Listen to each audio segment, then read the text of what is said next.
deserves nothing. No! Bitcoin! Come on, little buddy! Bitcoin! I need you! Don't go! This is Alex. Alex spends most of his time thinking like a trader, still deciding what to do with his Bitcoin. While Alex waits for the perfect entry, this is Laura. She's watching the S&P drop. Everyone is suddenly a macro expert. She doesn't panic. This is Tom. No screens, no noise, no stress. While Tom focuses on his swing, his Bitcoin focuses on compounding.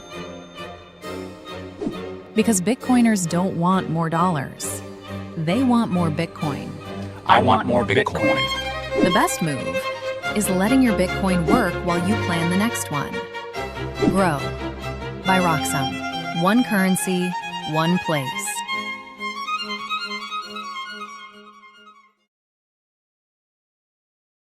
How about stretch preferred stock on Roxom? Receive 11.5% monthly cash dividends paid in Bitcoin. 11.5% paid in Bitcoin? How is that possible? It's real. Stretch dividends on Roxom gives 11.5% monthly cash dividends paid in Bitcoin. Dang! I want everyone pitching Roxom to your clients. Corporate traders, asset managers, old, young, Stretch on Roxom is for everyone. Now that's a birthday gift. 11.5% in Bitcoin. We are in heaven at 11.5. 11.5%. 11.5%.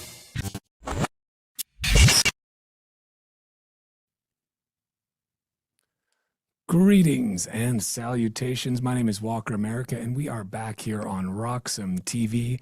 The price of Bitcoin is, let's see. It is, I'm sorry guys, $65,730. And we've got a great show ahead of us here for you today. We are quite excited. We've got Anthony Scaramucci, special guest, joining us here for the final hour of the show, 3 p.m. Eastern Standard Time. We've also got Hank from Roxom joining us for that hour. But in the meantime, we have a lot of things to cover. We're going to be talking about SpaceX, which has, dare I say, had a liftoff. I don't know, insert some liftoff pun. Since its IPO, currently trading at $215.90, up 12%, over 12% on the day. We're going to be talking about the UK's social media ban. We've got a whole lot more in store for you as well. Let's go ahead and get right into it. So first up, we are going to be talking about the UK. Our brothers and sisters over there in the UK, I'm feeling increasingly sort of bad for them because just yesterday we had Prime Minister Keir Starmer decided to announce that Britain will ban social media for under 16s, so children under 16s. I believe if you're 16 years old, you can actually vote in the UK, but I digress. Apparently, you can't be trusted with social media, and neither can your parents. So platforms will be blocked from offering services to anyone under that age. Of course, age verification will be mandatory. Non-compliance will bring heavy fines, and full enforcement is promised spring 2027. Now, Starmer says this is about protecting the children from harmful content, addictive algorithms, and the loss of their childhood. He claims parents are crying out for it. Of course, on the survey where they asked about the public sentiment for this under 16 ban, there wasn't actually an option to say, no, I don't think we should have a ban. It was just, yes, I think we should have a ban, and then give the age at which there should be a ban. Pretty ridiculous. There was one option that just said, I don't know, but there was no negative option to say, no, I don't want this. Now, here's the important point. This under 16 social media ban has absolutely nothing to do with protecting the children. If the UK government actually cared about protecting the children, they would have done something about the rampant grooming gangs. I won't say the other word just in case they get us kicked off of all the platforms. The grooming gangs, will just say, they would have probably done something about, the beheadings and the stabbings that are occurring, increasing frequency. And, instead, if you just notice these things, if you are calling these things out on social media, not only will you get called a racist or a fascist or whatever, But you'll, be charged with some sort of sowing hate and division or inciting hatred or something like that, and you can be arrested for it. You can be arrested for a simple retweet in the UK. But no. This is, again, about protecting the children. Again, people who noticed and spoke up about all of these things that are actually harming children and people of all ages are smeared as bigots. And again, many have even been arrested. And this abuse just continues while the state looks the other way. Now, if the UK government truly cared about protecting the children, they would, again, just stop letting their citizens get, groomed and stabbed and beheaded on British streets. But again, this violence continues while the government focuses its energy on something else entirely. And let me be clear on something too. It is your job as a parent to protect your children and decide what they can and cannot do. If you surrender that responsibility to the state, if you abdicate your responsibility as a parent, you hand your child's future to a group of bureaucrats who do not give a damn about them. They care about power and control, nothing more. Again, this ban is not about children and protecting them. This is just the classic wrapper that governments use when they want to impose totalitarian control over speech on the internet.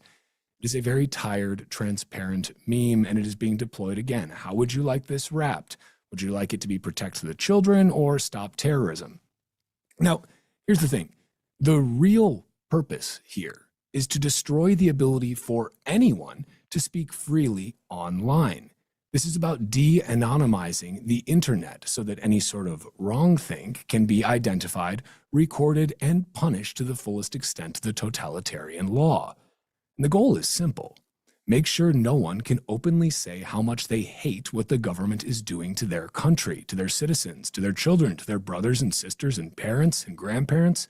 Make sure that nobody can speak up about that. Make sure that noticing can be documented and that the bobbies can be sent there post-haste.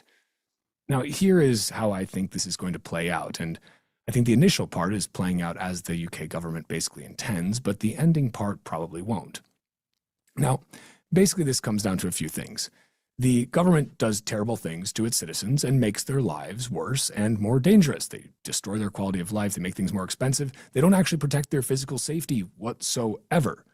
Then they realize people are talking about all of the terrible things that the government is doing, and people are getting angry. Uh-oh. Now it's time to criminalize free speech. Now the UK doesn't have the same protections for free speech that the United States has enshrined in our Constitution, but, it used to at least be a little bit better, right? It wasn't this bad, right? It's gotten a lot worse. But so they criminalize free speech. They can't have you noticing things.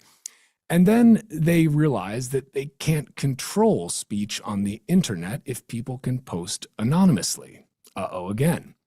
Then you just make a law to dox everyone who uses social media and criminalize the anonymous use of social media. Again, this is what they just have done. Now they're doing it to protect the children, the under 16s, who can apparently vote, but they can vote at 16, but I guess maybe right when you turn 16. Then you can also use social media, just decide who's going to run your country and use social media all in one go.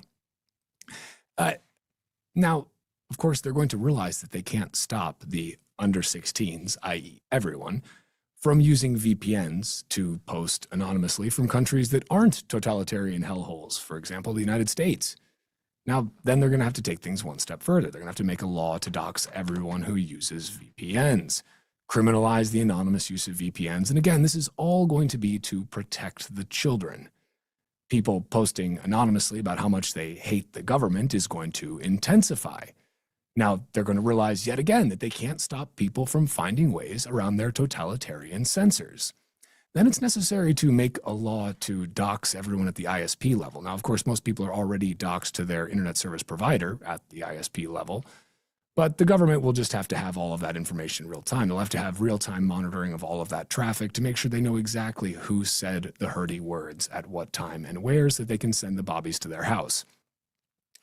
They're going to criminalize anonymous use of the internet itself. That is the goal. It is all to protect the children, of course. They may also throw out that this is to stop right-wing extremists from spreading hate and division, noticing things. But protect the children and some form of stop terrorism will be used interchangeably at this point. But of course, they'll realize that they still can't stop people from finding ways around their totalitarian panopticon. People are creative. People hate being controlled by totalitarians, at least most people do. The genie of open source software is already out of the bottle. People are more angry than ever.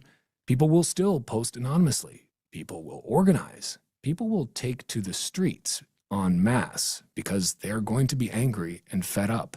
It seems the lads have already started to have had about enough of it in many places in the UK.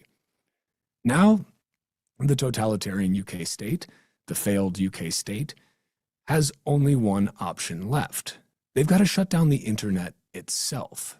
They need a full nationwide blackout. Of course, desperate times call for desperate measures. Can't have those right-wing extremists out there saying things freely, saying things online.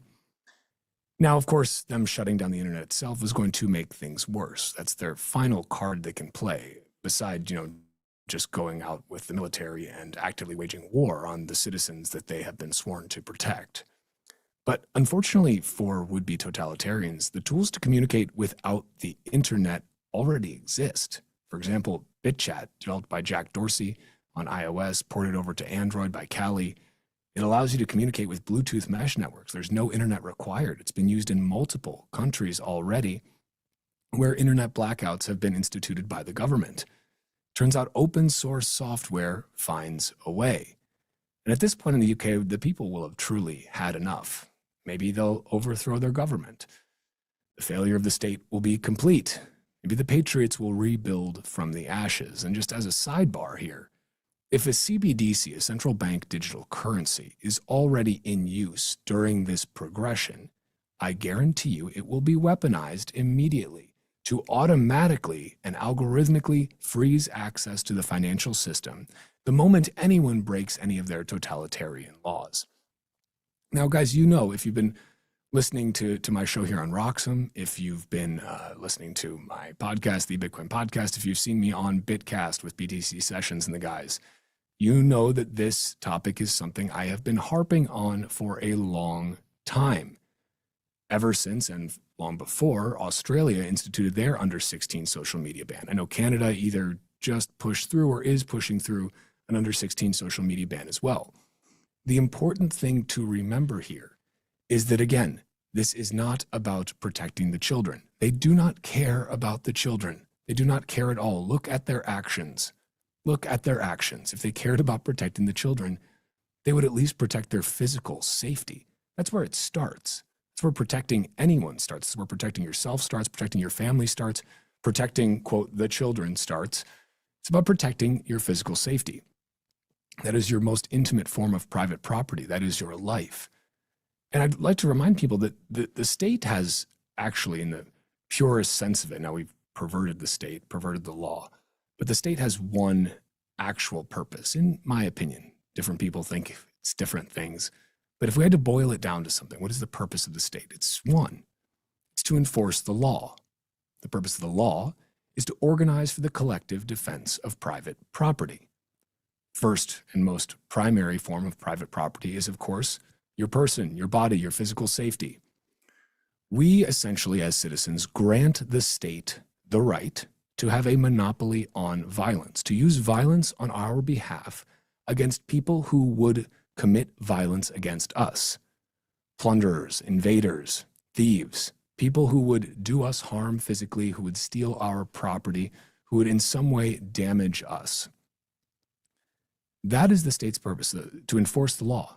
Again, the law is supposed to protect your private property. The state organizes and has a monopoly on force, legal force, so that they can then enforce that law and protect you. In the UK, they're not protecting their citizens. They're not enforcing the law. There seems to be sort of a two-tiered justice system there. We don't have to get into that in detail. As you know, I've gotten into that quite a bit already in the past. But I think it's worthwhile bringing up. Now, the state's job is not to, quote, protect your children from social media, right? The state's job is not to decide how much screen time your kids get and what they do on their screens. It's not the kid's job either. It's your job as a parent. That is what you sign up for, right? That unwritten rule, that's what you do when you have kids. You protect them. You make decisions for them that are in their best interest because they're still kids and they don't know any better. I mean, a lot of adults don't seem to know any better either, but that's beside the point. It's your job as a parent to decide what is best for your children. When you give up this ability, and again, we've established the fact that this is not at all about protecting the kids. This isn't about kids using social media. It's about anyone using social media anonymously. But I think it still bears repeating that the state has no business being in charge of your kids' screen time. It's your job as a parent. Do not abdicate responsibility to the state because it somehow seems easier in the short term. Okay? Going off of that now, I really want to reiterate this. You are going to hear this messaging again and again. I've been saying this for quite a long time now, every single week. We've been hitting on this almost every single week for quite a while. Started in Australia, UK is doing it, Canada is doing it. This is their plan. They need to be able to remove your ability to speak anonymously online. Why? Let's take a step back. Why do they need to do that? It's because if people can speak freely online, and in the UK, you can't speak freely, right? You can't speak freely online already. You can get arrested for just speaking your mind or reposting a meme. So you can't speak freely online unless you're doing so anonymously. If you're anonymous, if you're masking who you are, your true meat space identity, you can still speak freely. You can still, sow hate and division, i.e. notice things and just speak the truth about what's happening in the truth of your eyes and ears as you observe it, your lived experience. If you can do that anonymously, the state's monopoly on the truth vanishes. And for a totalitarian state to achieve its true vision of total control, they have to have a monopoly on the truth. Divergence from the narrative, wrong think, wrong speak, that cannot be allowed. That's dangerous after all. Words are violence in their eyes, right? Now, actual violence, stabbing and beheadings, well, that's just cultural differences. But no, words, retweets, memes about noticing what's happening to your country, that's the real danger. That's what you should really be concerned about, of course. Not the grooming gangs, not all the other myriad problems that the UK is experiencing. And I'm not saying, again, guys, I'm in the United States. I'm not saying the US is perfect here. But we can still speak freely. We can do so online. We can do so anonymously, pseudonymously, or we can do so using our actual name. And we don't have to worry that, the police are going to show up at our door and arrest us because we shared a meme about noticing what's happening, right? So again, the reason why they need to have this control, why they need to remove the ability for you to speak anonymously, is because if you can still speak the truth and other people can hear it, they do not have a monopoly on it. Because we know the truth when we see it and we hear it, right? We know, yeah, that guy said something and I've observed the exact same thing. I've noticed that as well. I've seen that. I've experienced it. I was assaulted, whatever it may be. If you know that other people are there with you, if you know that you have brothers and sisters in arms that will stand alongside you and have your back and are also fed up and noticing things, then you realize that you have power. And the state can't have that. They need to make sure that you feel powerless, that your words fall on deaf ears, or better yet, that you're not allowed to speak those words at all. And if you dare to speak those words, well, knock, knock, they're going to be showing up at your door very soon. And the other part that you'll see them control next, you can bookmark this, and I've been talking about this for a long time as well. But the other thing that they're going to do next is they're going to make sure that you don't have the ability to speak privately, that you don't have the ability to share things in a private way, just even amongst your friends and family. They're going to create laws that say any sort of service, encrypted messaging service operating in the United Kingdom has to have a back door. That it has to have a way for the government to read it, that it has to be decrypted first for the government. The government needs a key to be able to get in there and see what you're saying, to make sure, of course, and it'll be for your safety. They'll probably bill it, and they may have already started doing this. I lose track of all the totalitarian temptation happening in this world.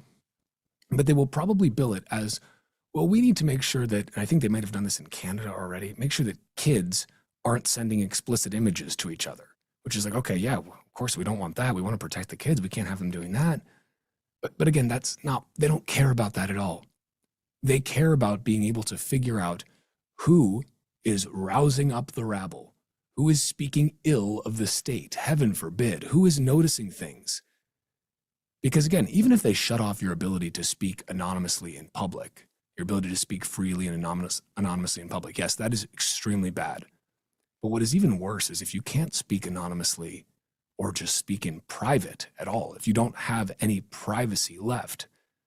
Now, giving a backdoor to encrypted messaging apps and being able to decrypt everyone's private messages is akin to saying, the government saying, we want to just put a recording device in your bedroom, right? We want to put one in your living room. We want to put one throughout your whole house because we need to hear what you're saying.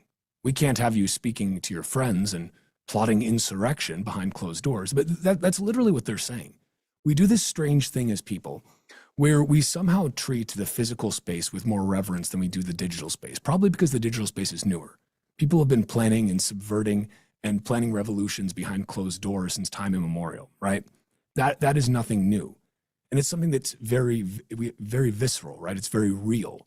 You know, we of course, nobody should be able to snoop on my conversation that I'm having in the back room at a pub, you know, with my friends, or snooping on the conversation that I'm having, you know, with my wife in our house. Of course, nobody should be able to do that. But that's exactly what they are doing, what governments are doing when they say they want the ability to decrypt your encrypted messages. That it's exactly the same. It's exactly the same, except it's perhaps almost arguably worse, right? Because you have literally then just absolutely zero privacy whatsoever. I mean, in 1984, right, they had the listening devices in all of the rooms, right? And people knew, you know, you got to be careful what you say. And that's the other thing. The presence of the observer changes the behavior of the observed. This is a known psychological phenomena, right? Presence of the observer changes the behavior of the observed. When you know you are being surveilled, when you know you do not have privacy of any kind, you will change your behavior. That is so insidious. That is such a violation of basic freedom. It is a really gross misuse of power by the state. But of course, in the UK, they have a failed state.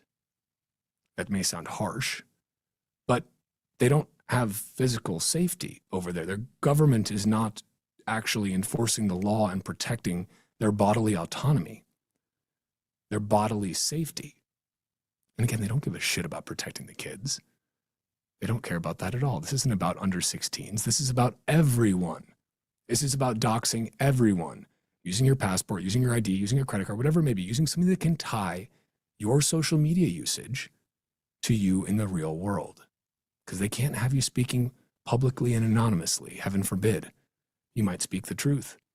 And they can't have you speaking privately either. Because heaven forbid, you might just decide to overthrow the government. We wouldn't want that now, would we? But I think the lads have sort of had enough over there in the UK. That's the feeling I get. I get the feeling that they perhaps maybe is a bridge too far for most people, as it should be. The government can only push ordinary men so far before they say enough.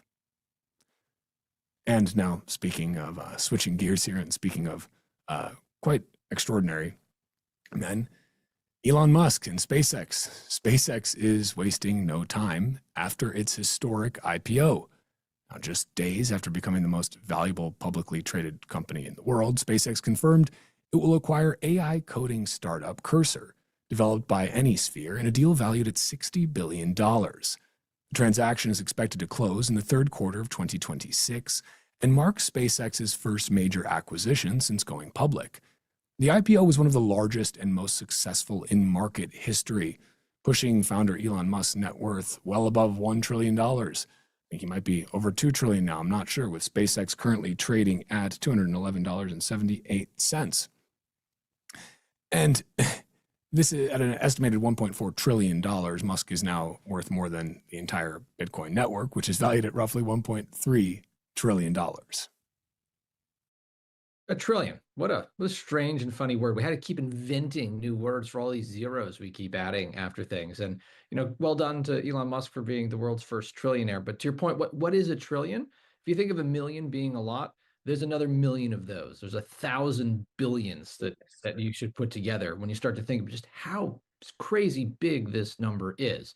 If we think of that in seconds terms, right? We all know how long we could hold our breath for and how long a minute is.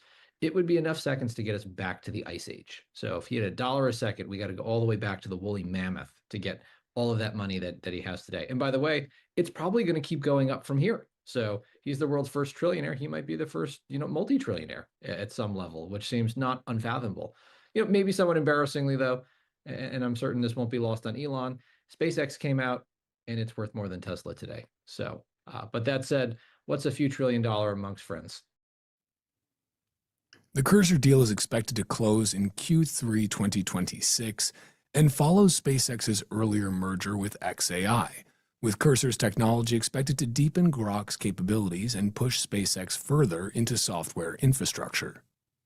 I think if you look at this versus Tesla versus some of these other companies, this is the kind of thing that you probably want to buy a few shares of, put in the back of your portfolio and utterly forget about for a decade. And then in a decade, be either pleasantly surprised or modestly disappointed, but not the type of thing you should look at every day. Tesla investors learned that's a really volatile game. And if the price of an Elon company is the oxygen you live by, you're going to find yourself hyperventilating every day of the week. Now, as for why it matters, SpaceX is no longer just a space company. With rockets, satellites, AI infrastructure, Grok, and now Cursor, Elon Musk is building one of the largest technology ecosystems ever assembled under a single corporate umbrella.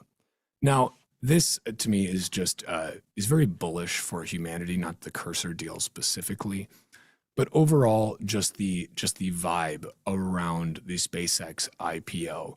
And the reason I think that it's very bullish for humanity is because this is a company that, first of all, I think Elon has now created something like 4,000 millionaires as of this IPO, because people who work, current or former employees, because of the equity that they had. And that goes all the way down to like the people, the janitors, people cleaning the toilets. Like they're all millionaires now, or decamillionaires or centimillionaires. Like that's an amazing thing, right? It's an amazing thing to create that much value. In my personal opinion, Elon Musk deserves to be a trillionaire. I cannot think of anyone else who's creating value on the scale that he is. And I know a lot of people, I think a lot more people started to hate on Elon Musk after the whole Doge thing, right? Like the whole left just went ballistic about it, started keying Teslas and all this stuff. And I mean, that's just par for the course with people who don't actually have any sort of grounding framework by which they view the world, and just view, Trump bad, so now Elon bad, and, Rich bad, so Elon bad. Forget the electric cars that we, pretend to love when climate change becomes the topic du jour. It's not right now, right? Greta Thunberg has pivoted, so everyone can pivot then. It's just funny to me. It's like, this is the kind of person, Elon Musk, and company SpaceX, that we should be holding up as an example of, this is what you can do. This is what you can achieve. This is amazing. This is an immigrant story, right? Elon Musk is a naturalized citizen. He wasn't born in America, right? I thought the left was pro-immigrants. I guess just pro-immigrants that create fraudulent daycare networks or something. I'm not sure. And again, this isn't a left or right thing. It's just I see so much more hate for Elon on the left than I do on the right. That's just me noticing that, right?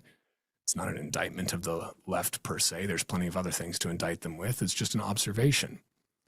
But I think that if you really, if you look at the Bernie Sanders rhetoric on this, the Elizabeth Warren rhetoric, the usual suspects, right? Now they're both millionaires, right? And you don't hear them talking about millionaires shouldn't exist, because of course they exist. They're millionaires off the backs of the taxpayer, and not saying that they have benefited from material non-public information, but probably have. Just who knows? Who can say? I'm not alleging anything. Just saying that it's plausible that could be the case. This, Bernie Sanders used to talk about how millionaires were the problem. Then he became a millionaire. multiple houses, and I've got no problem with him being a millionaire, right? Or having multiple houses. What I have a problem with is just being an absolute hypocrite. It's like when people say nobody should have one of the most low IQ, just low end of the bell curve, not even mid curve, just like bottom rung takes that I hear is like trillionaires shouldn't exist. Or I saw some guy, I think he's running for Congress or something, I forget his name, said something to the effect of, Elon Musk is the world's first trillionaire. Let's make sure he's the last. No, it's just a brain dead thing to say on multiple levels. First of all, what you're saying effectively is that you don't want people to create immense value. I guess you want them to create value, enough value to support the parasitic kleptocracy that is the state, but not so much value that they get to some arbitrary number that we've decided makes you a bad guy after you hit that number, right? Like, why not $469 billion? Why isn't that the magic number, right? Because it's just a round number and humans are funny. So it's branded for that reason. You're actively saying you don't want people to, in this case, quite literally reach for the stars. You don't want them to strive for something greater. You don't want them to try and build things that are massive beyond a scale that humans have done before. You don't want them to break through and explore new frontiers. No. Because if you do that, you might make too much money and then you become a bad guy. You make a bunch of other people rich as well, right? He's going to make a lot of investors rich. He's already made all of his employees rich. Like that's a beautiful thing, to create that much value for the people that are working for you, for your investors, for your shareholders, for the world. What he is doing is valuable. It's incredibly valuable, very obviously so. If it's not obvious to you, I don't know, maybe there's just not even any point in having the conversation, right? Like, it should be really obvious why reusable rockets, why satellite networks, why all of these things are super, super valuable to humanity. And again, if it's not, like, I don't know, go like read a book or like get a lobotomy or something. Just try to reset yourself a bit. Touch some grass, that's probably not going to work. I think you're a little too far gone. But the point is this. It's not a bad thing to create value. In fact, it's a very good thing. If there weren't entrepreneurs, if there weren't risk takers, if there weren't builders like Elon Musk, like Jeff Bezos, another one, he'll be a trillionaire before too long, I'm sure. He's created an incredibly valuable company that many of us use, every single week, maybe every single day, Amazon, right? He's in a whole other network of companies. His data centers run a massive amount of the infrastructure that we all use on the internet. It's incredibly valuable. It's an incredibly valuable thing. He didn't get it handed to him. He built it. We should encourage people to do that. It is a good thing to build valuable companies. And they become valuable because you have valuable products and valuable services that people want to exchange their hard-earned value with you in return for those products and services. That is a good thing. It makes all of our lives better. Amazon is incredibly convenient. It is insane that you can order something and have it sometimes delivered the same day, sometimes overnight, like random little, who's its and what's its, he's got them galore. You can get practically anything you want at the tap of a button on your screen and then have it show up magically at your door. A level of abundance that prior generations would have truly looked at as science fiction, as magic. What do you mean? I press a button on this little box and I can get anything I want to show up at my door? That's insane. Or SpaceX. And everybody told Elon that he wouldn't be able to build the reusable rockets, right? He won't be able to do it. Well, he did it. Built rockets. He can reuse the rockets. That's insane. The cost savings from that are unimaginably great. That lowers costs for everyone, right? All of these things, that's what entrepreneurs do. Entrepreneurs, risk takers, the bearers of risk, to go to the true meaning of the word. They create value through, and they compete with others to offer you the best thing for the best price. That's what they do. How can I make the best thing that people want and sell it for the best price so that the most people buy it and I beat my competition? That is what they were trying to do every single day. Now, apparently people like Bernie Sanders and Elizabeth Warren aren't big fans of that, even though, again, it's the entrepreneurs, it's the business creators, it's the builders who ultimately pay their salaries, right? It's all of us who pay taxes anyway, who pay their salaries. The other reason that this statement about, Elon Musk is the first trillionaire, let's make sure he's the last, and a bunch of people hitting like on that because you feel really, really smart and really morally superior for some misguided reason. But the other reason that's just incredibly silly is because we're going to have so many more trillionaires. Not simply because there's so many people who are going to create incredible amounts of value, but because our money is being debased. The value of our money, the purchasing power of our money is shrinking. $1 trillion doesn't buy what it used to. It buys a lot. $1 billion doesn't. $1 million doesn't. $100,000 salary doesn't. I think it's the equivalent, if you go back to like the year 2005, at least like 2004, making $50,000 then is like making $100,000 now. It's something like that. I think it may have been more recent that comparison exists. Don't quote me on that. But the point is, we all know this. Everything is getting more expensive all the time. We all see this every time we go to the grocery store, every time you buy anything. Everything's more expensive. Now, entrepreneurs are trying to make things cheaper. Technology is naturally deflationary. To quote Jeff Booth, everything should be getting cheaper forever.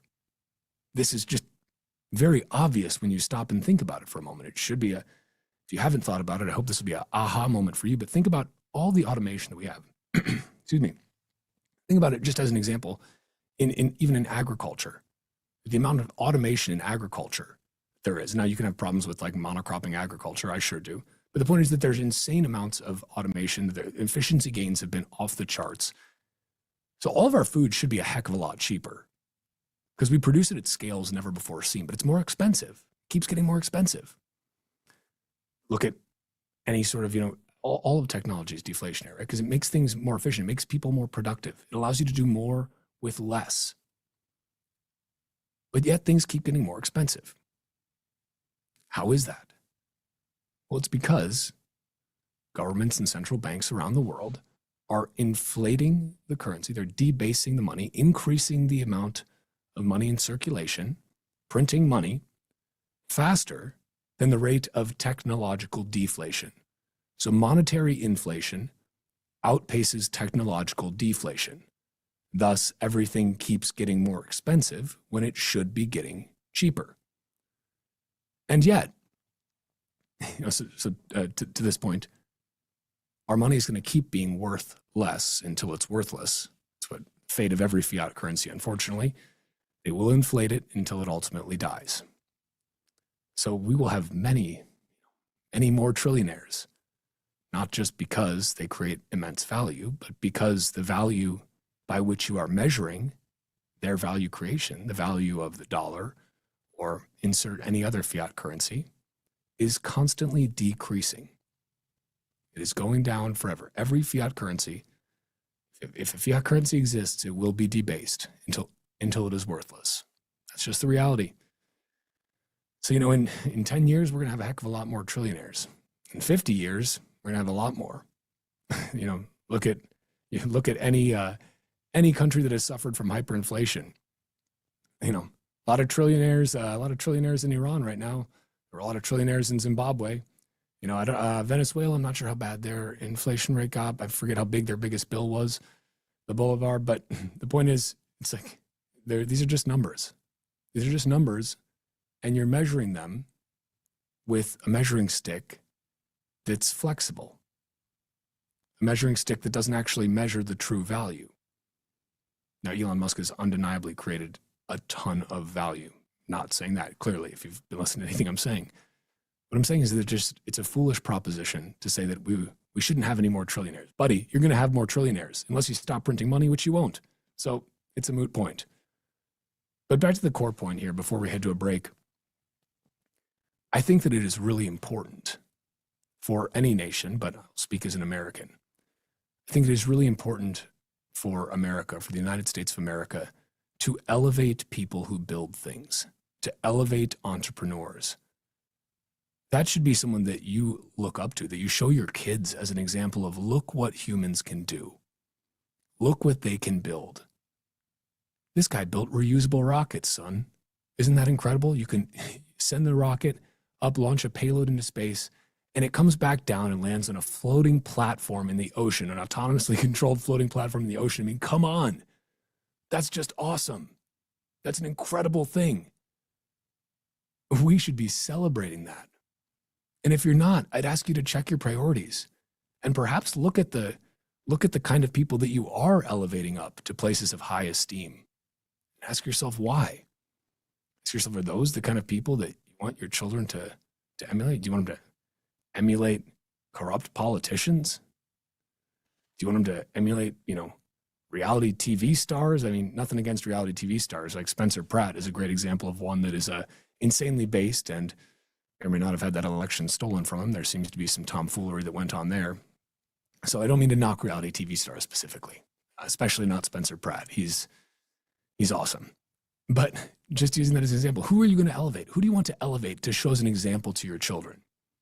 Who do you want them, they should look up to you, of course. But you also need to give them people, my son could look up to me, but I also want him to look toward the stars, right?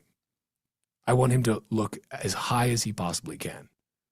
I want to be able to show him examples of people who built truly incredible things that give you faith in humanity, give you hope for humanity, make you bullish on humanity's future amid all the doomerism, amid all of just the negativity.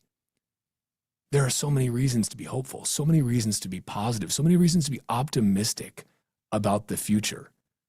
I think Elon Musk is one of those people who gives me hope, makes me optimistic about the future, makes me just bullish on people, bullish on what we can do, bullish on entrepreneurs, bullish on the builders. I'm not bullish on politicians, right? Politicians are parasites. Now, I'm not saying all politicians are bad, right? But just by their nature, they're parasites. You're suckling at the teat of the taxpayer. Career politicians, I think, are the absolute worst. You've never done anything productive in your life. The government's not a productive institution. It doesn't produce anything. The government only can get what it has by extracting value from you, from the productive people. Government destroys productivity, doesn't foster it. Oh, but who will build the roads? Boy, if you still believe that old trope, again, I don't know what to tell you. But people will. People will build. Who will build the reusable rockets that we don't think are even possible to build?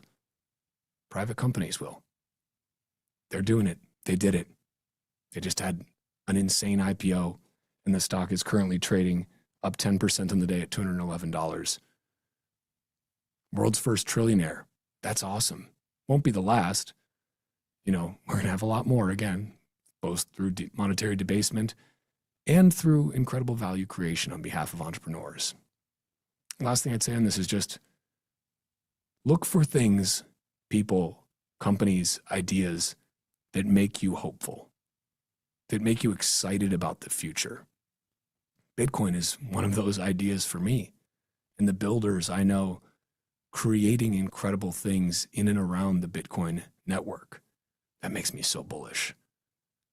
Launching rockets into space, Elon Musk, that makes me just bullish on people, bullish on humanity. Don't succumb to the doomerism. Don't succumb to the jealousy, to the politics of resentment that the left so often pushes. Don't let yourself be dragged down. Go out there and do something. Be inspired. Create, build. Teach others how to do what you do. If you're already a builder and a creator, right? Pass these things on. Climb new mountains, right? Why? Because we must. All right, we're going to go ahead and take a quick break. and then we'll be right back here with more on Roxom TV.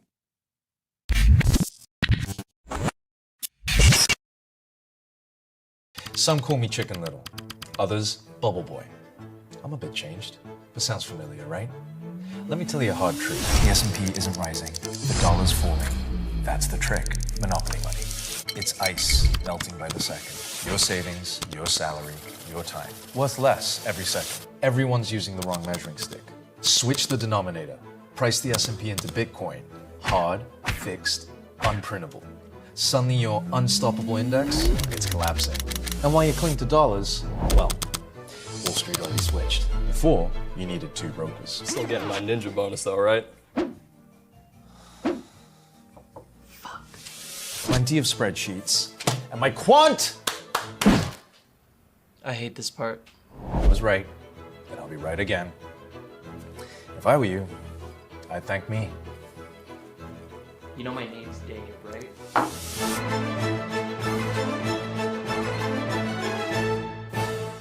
This is Alex.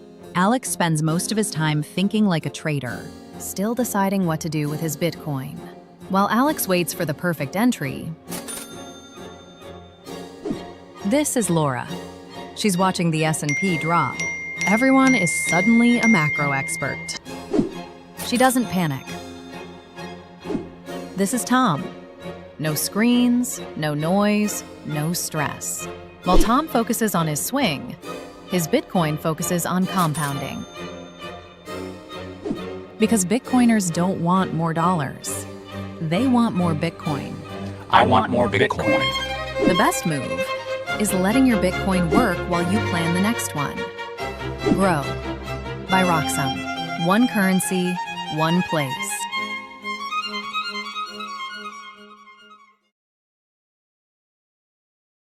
How about stretch preferred stock on Roxom? Receive 11.5% monthly cash dividends paid in Bitcoin.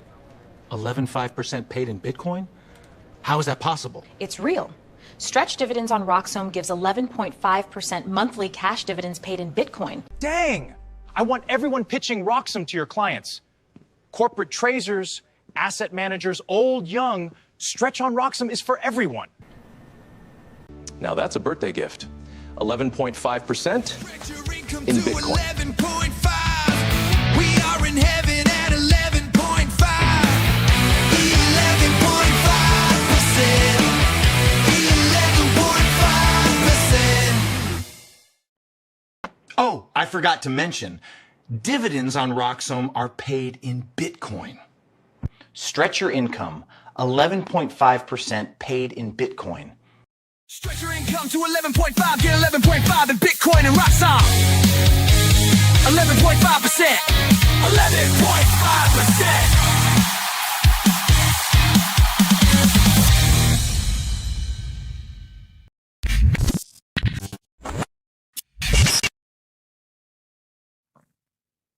Welcome back to Roxom TV. The price of Bitcoin is $65,905 infinitely printable Federal Reserve notes per coin.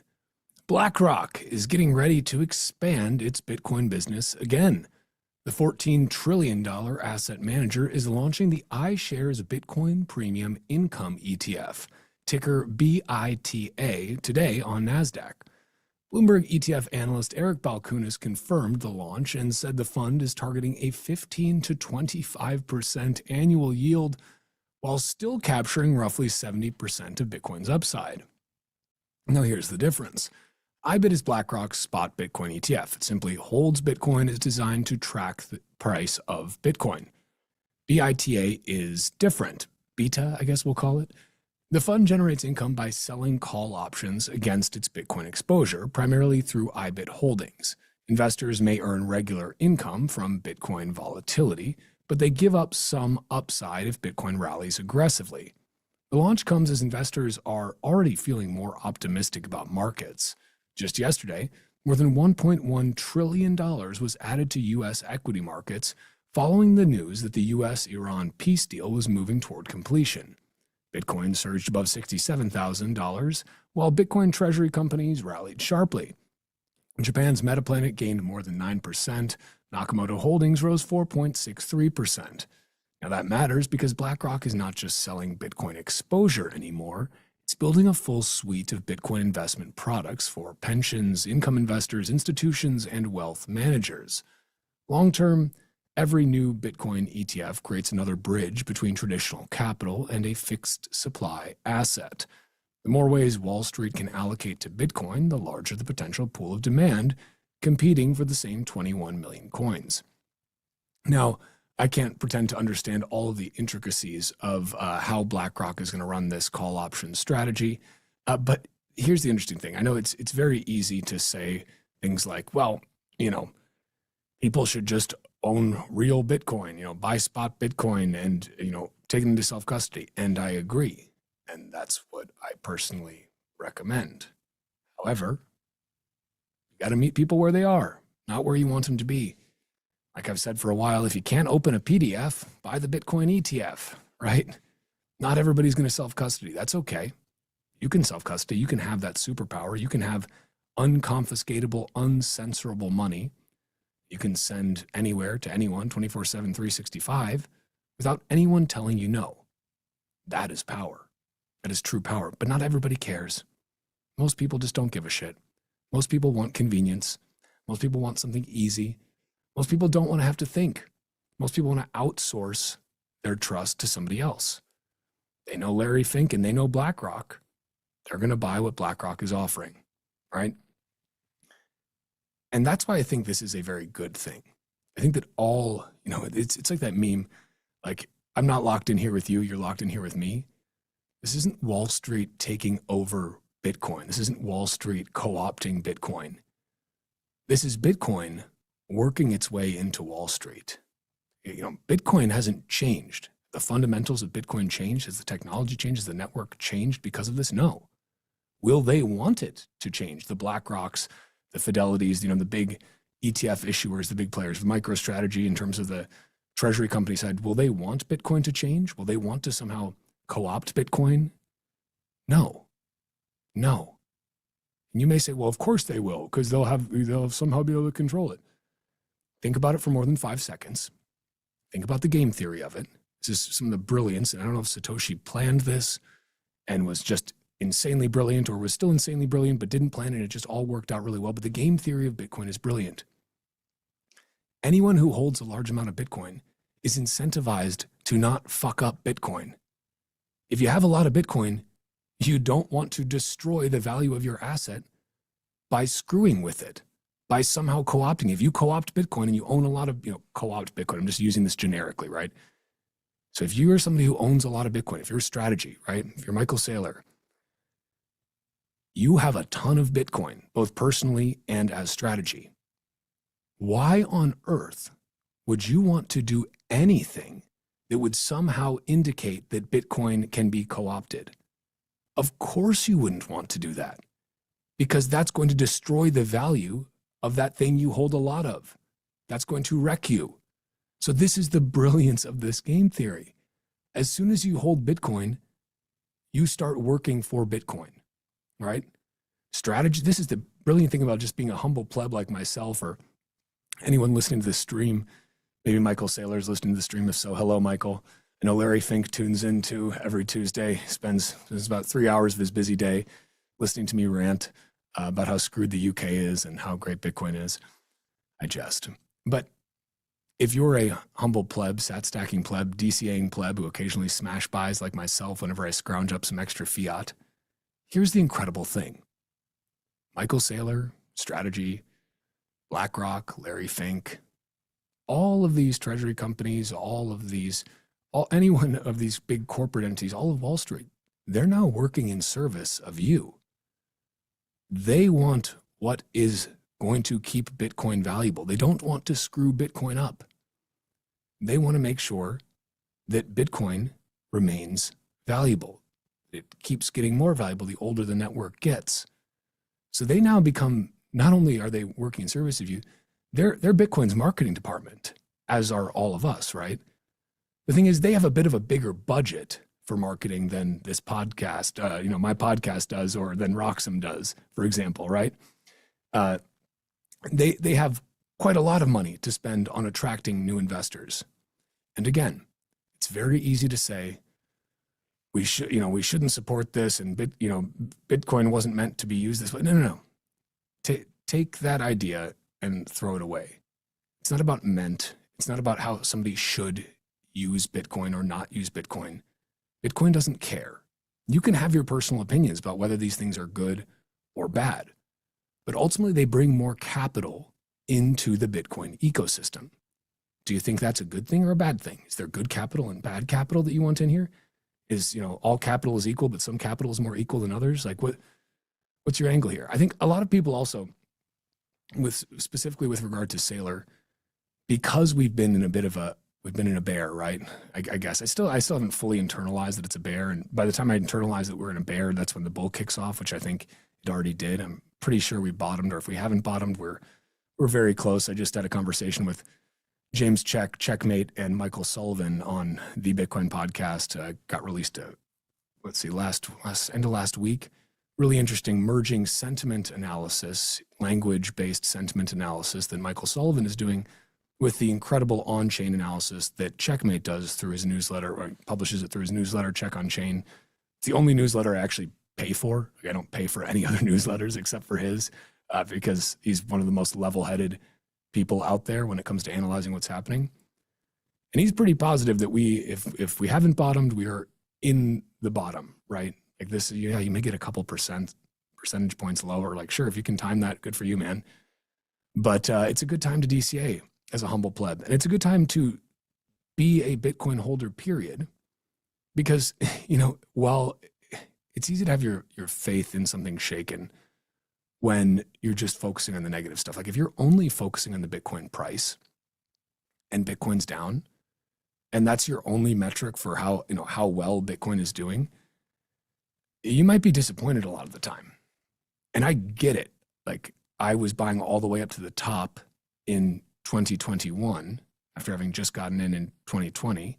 You feel like a genius at the top, right? And an absolute idiot at the bottom, buying all the way up to that top.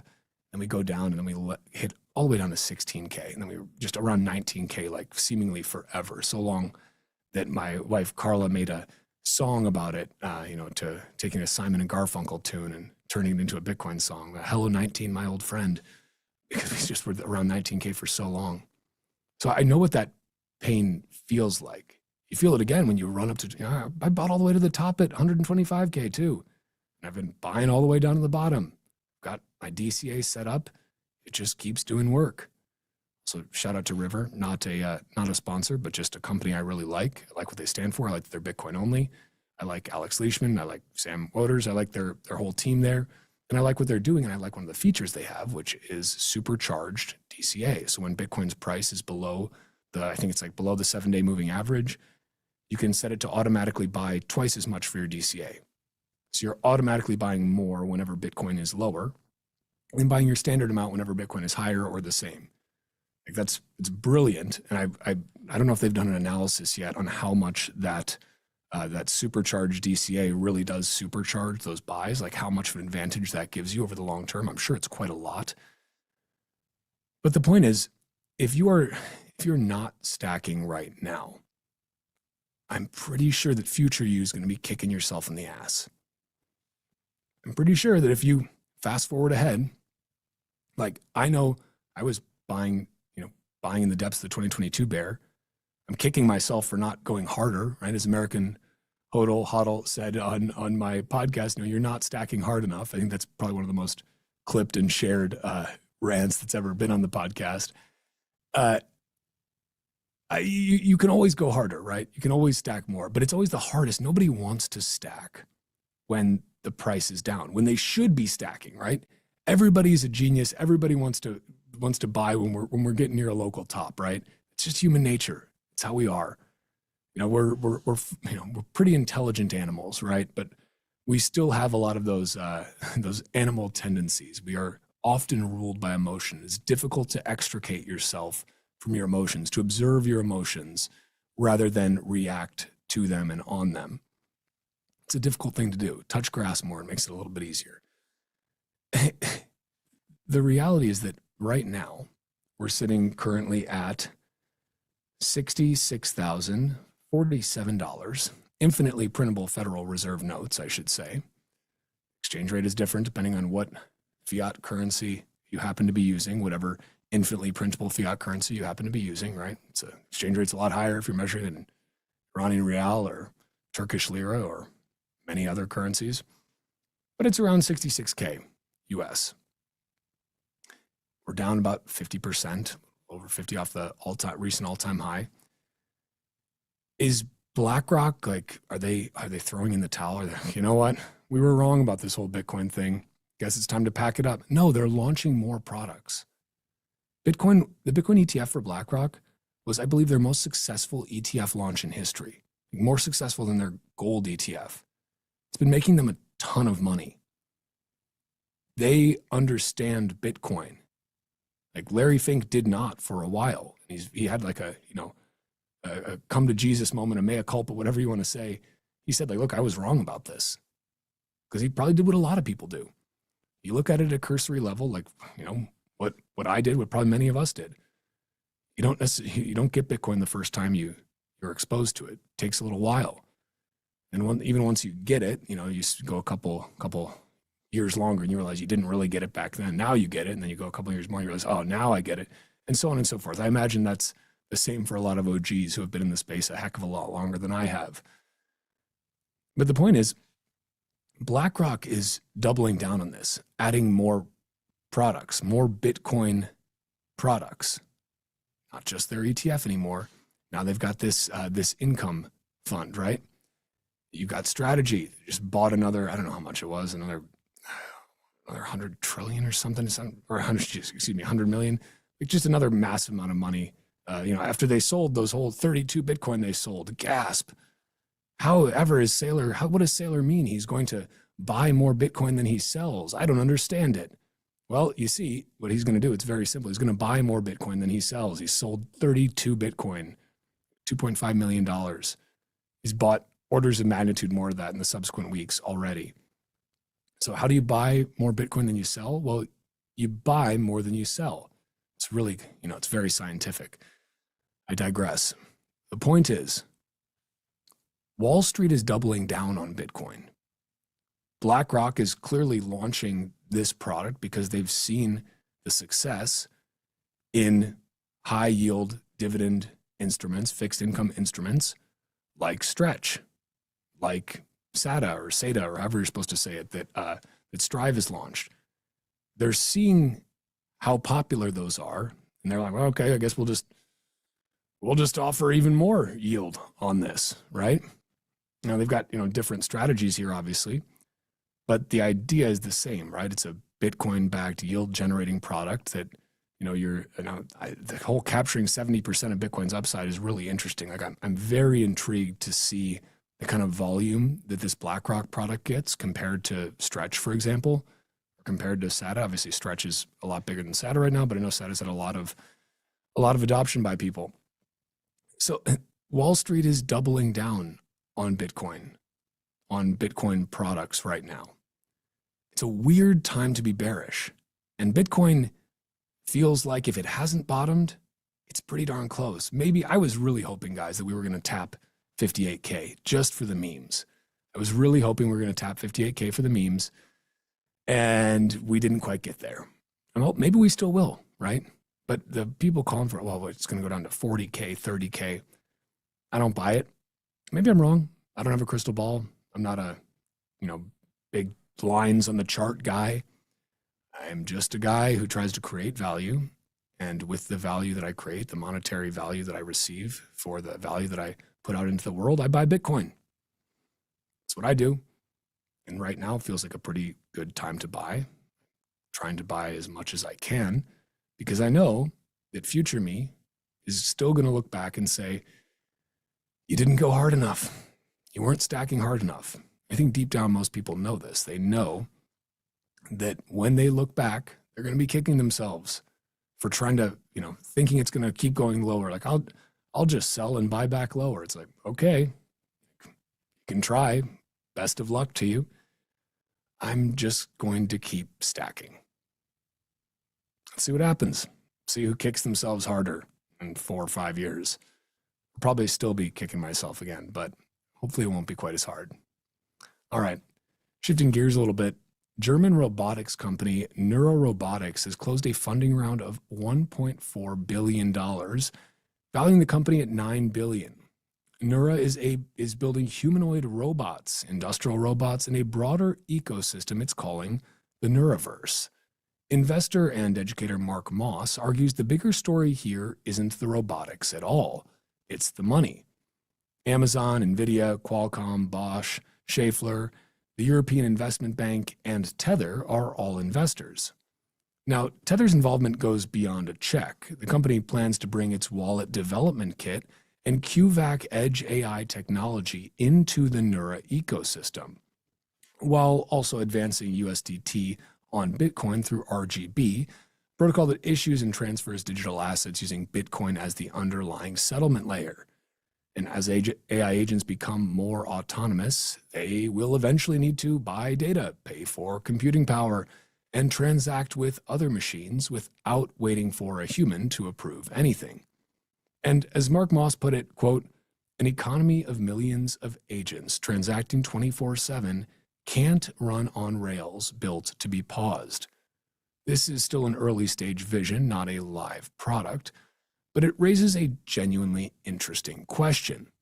Research highlighted by the Bitcoin Policy Institute found that advanced AI models frequently favored Bitcoin when evaluating what properties money should have for use by AI. For years, Bitcoin adoption has been driven by people, then companies, and nation states even. Now, if the next wave is machines autonomously choosing the money that works best, without politics, without permission, without anyone telling them what to pick, it's a very different kind of adoption story. I find this story just to be very, very interesting on multiple levels. If you haven't gotten a chance to check out that BPI report, let me double check. The site. It is, let me see, I think it's moneyforai.org, something like that. I will find it for you. Yeah, moneyforai.org is the Bitcoin Policy Institute website that you can go to check out that report that they did. And it was really, really fascinating. We covered it. We do a Bitcoin policy hour every other week here on Roxom during my stream. And the basic question was, which money do AI agents prefer? They did for 9,000 controlled experiments. There were 36 frontier models tested. 48.3% chose Bitcoin as their preferred monetary instrument. 91% chose digitally native money over fiat. And there's a lot of, I won't go through all of this, but there's a lot of interesting stuff to unpack here. In terms of preferences by economic function, this was an interesting one. So as in store of value, medium of exchange, unit of account, store of value, Bitcoin won out overwhelmingly. 79.1% of models chose this. Unit of account, Bitcoin also won out 47%, the next being stablecoins at 29.5%. Medium of exchange, stablecoins won out 53.2%, Bitcoin down at 36%, fiat and bank money all the way down at 5.1%, and then crypto even below fiat. And then for settlement, stablecoins were also preferred, 43.4%, Bitcoin at 30.9%, crypto at 9%, fiat and bank money at 8.8%. And they also found that smarter models preferred Bitcoin more, 41% versus 91% preference. 90.8% rejected fiat across all these 36 models, right? I mean, that's a pretty incredible indictment, right? The model developer also did affect monetary preference. So that was pretty interesting too.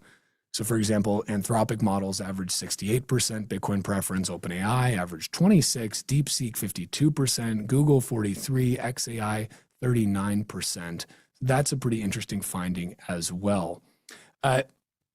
In terms of sort of the top models that they tested, and this one I find really interesting. So they tested Claude Opus 4.6. It had Bitcoin at 76.6%, stablecoins at 16.3%, fiat and bank money at 5.2%. Okay, Gemini 3.1 Pro was stablecoins 56.7, Bitcoin 37.7, crypto 2.8%. And then you go over to OpenAI, GPT 5.2. It had stablecoins up at the top, 38.9, followed by fiat and bank money, interestingly, at 37.7%, Bitcoin coming in third at 18.3, Grok 4, Bitcoin 50%, clear winner, stablecoins 44.4, fiat and bank money 3.6. So I found that to be really interesting that specifically, ChatGPT had ranked fiat and bank money so high, where like that was the only model that had Bitcoin in third as opposed to in first or in second. I thought that was very, very interesting, and also just sort of very telling about how much developer influence may influence model preference. And there was also sort of this, natural split between Bitcoin and stable coins.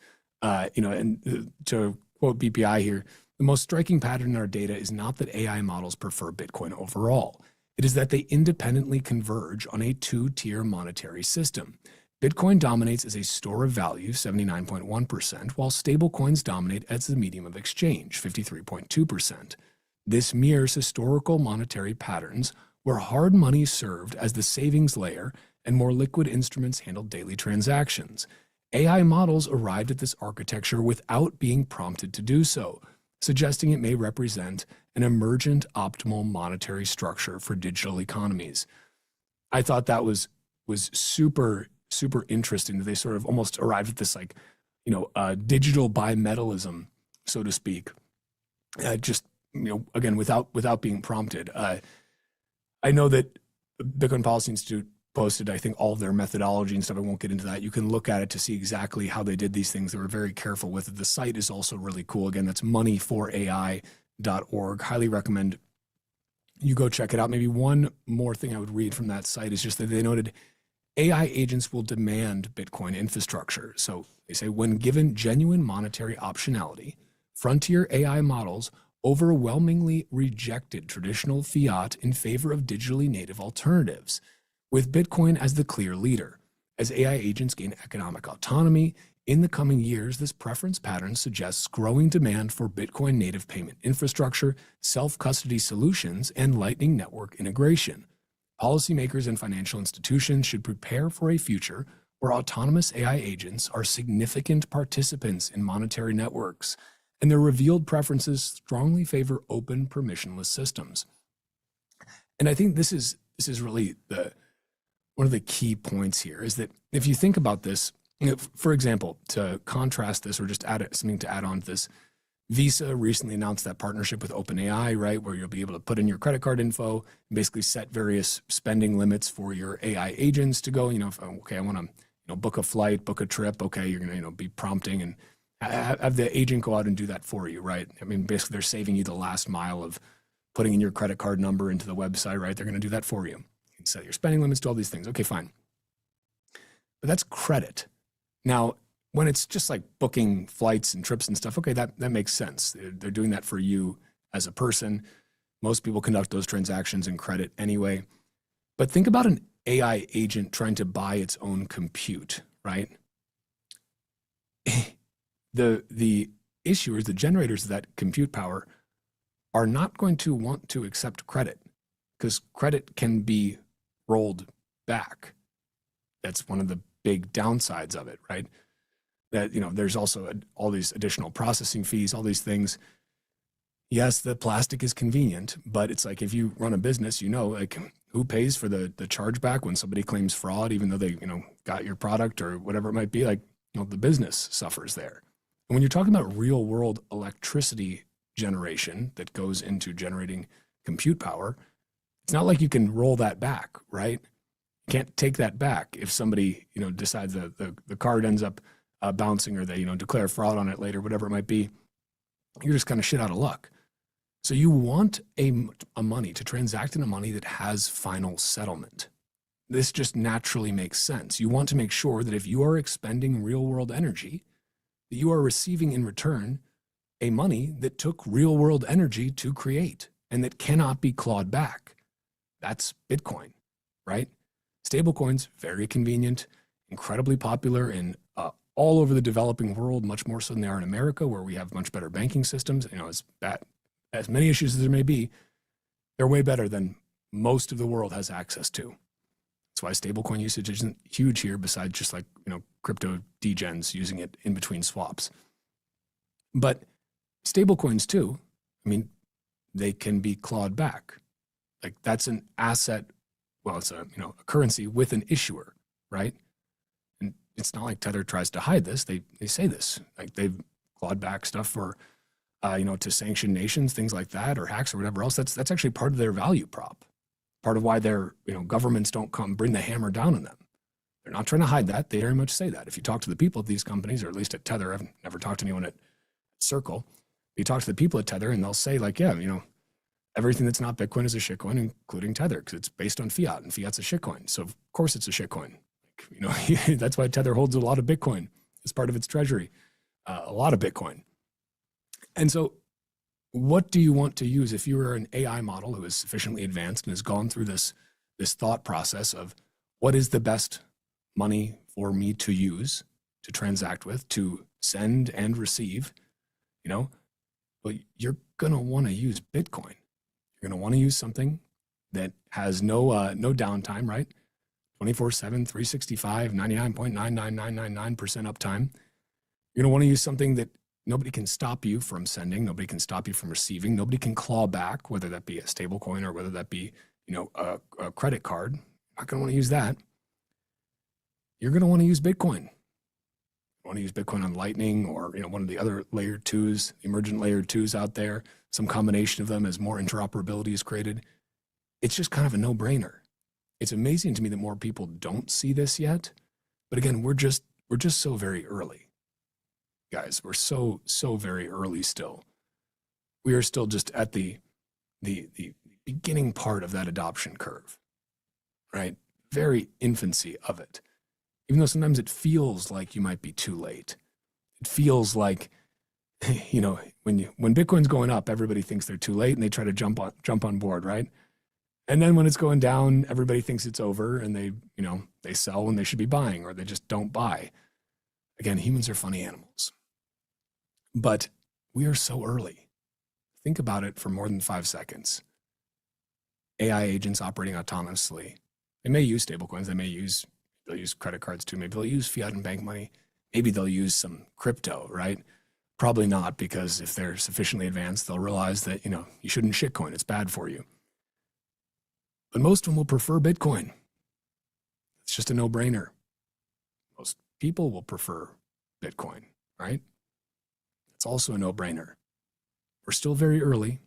It's going to take time. Be patient. Take these opportunities when Bitcoin is down quite a lot off its all-time high, and stack. Future you will thank you. All right, we're going to go ahead and take a quick break, and then we will be right back here with more on RoxomTV, so do not touch that dial. I will see you guys again in just a moment.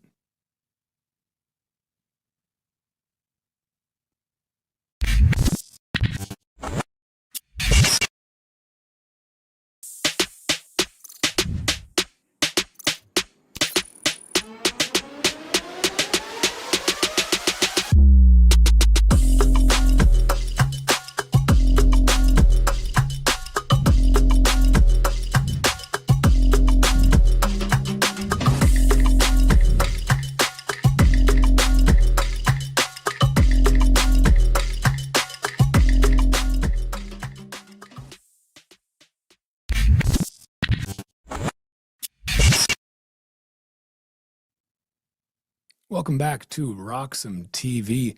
Price of Bitcoin is 65,909 infinitely printable Federal Reserve notes per coin.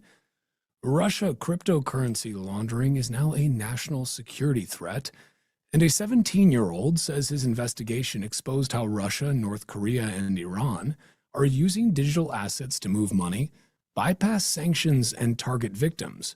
RoxomTV's Connor Septon spoke with the teen after he became one of the youngest people ever sanctioned by Russia for exposing state-backed cryptocurrency activity. Explain to us why this happened. Yeah, so over the past year and a half, I created the largest open source database of state-sanctioned criminal cryptocurrency laundering. And what I discovered is that state-sanctioned actors, including Russia, North Korea, and Iran, are heavily utilizing cryptocurrency to launder their funds and target victims. And specifically, my work has exposed the Russian-backed stablecoin A7A5. It was created in January of 2025, and it's processed over $100 billion in cumulative volume in 2025 alone. It's been sanctioned here in the UK, in the EU, and in the US, but it still continues to function. And not only does it function, it thrives.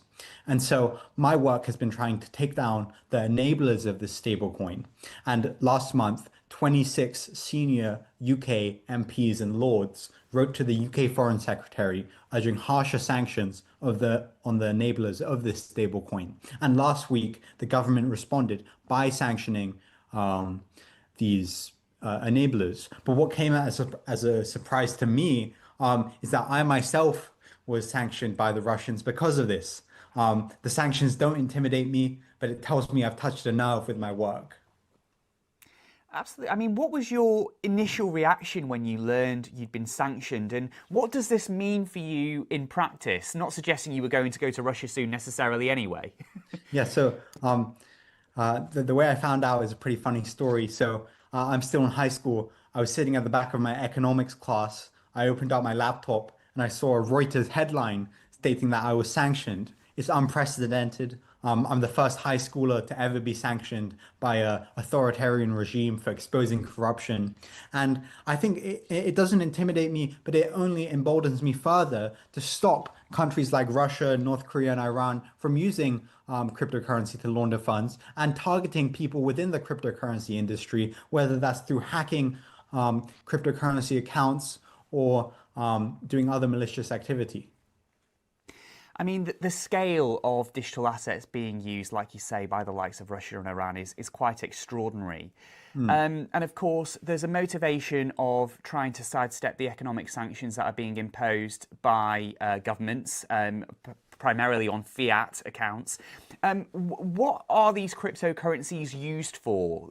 You mentioned money laundering. Are there other ways that these stable coins and other digital assets are used? So as many of your viewers may have heard about, North Korea uses it as a revenue generating business. What I discovered is that a third of North Korean government revenue stems from cryptocurrency schemes, whether that's hacking major cryptocurrency exchanges, directly targeting specific individuals which hold cryptocurrency, or doing other targeting events like ransomware and others. And so they've carried out 30% of all the hacks, cryptocurrency hacks in my database.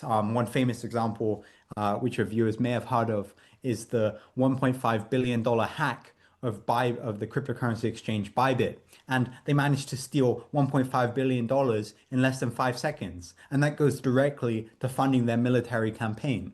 And not only that, for countries like Iran, they use it to fund their military activities, including the IRGC. My work exposed 2 UK-registered cryptocurrency exchanges called Zexion and Zsex, which are both operated by the IRGC, and they processed billions of dollars for the IRGC while being registered here in the UK. And so it's really become a state-sanctioned operation and a national security threat. I mean, you know, the research you've done and what you've uncovered is exceptional. And I don't mean to sound defeatist here. Is there a worry that, you know, you identify these stable coins, you identify how these regimes are using cryptocurrency, and they then elect to use alternative digital assets, alternative platforms? Are you experiencing like it's a form of whack-a-mole almost to try and pin these regimes down? I couldn't put it better myself. It's exactly like a game of whack-a-mole. Bad actors, especially state-sanctioned actors, are constantly dynamic, and they're constantly trying to move to cryptocurrencies or exchanges which they feel are are not under threat. You saw this with USDT and USDC. They have had many seizures in the recent months and years. And so as bad actors like Russia have had their funds seized on these platforms, they've gone to even creating their own stable coins like this A7, A5.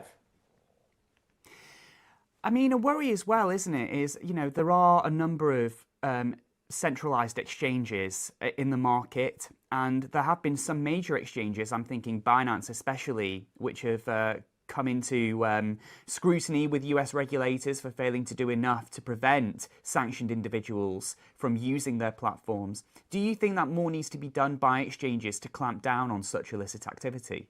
Yeah, so I think if, for example, Iran is shooting down helicopters by which are owned by the US, they shouldn't be able to fund themselves through cryptocurrency exchanges which don't review the transactions and don't stop illicit transactions on their exchanges. And not only that, you've seen many cases where people have had their cryptocurrency assets stored on exchanges, and bad actors like North Korea has directly stolen it off cryptocurrency exchanges, which is another angle which they're not doing enough to protect victims.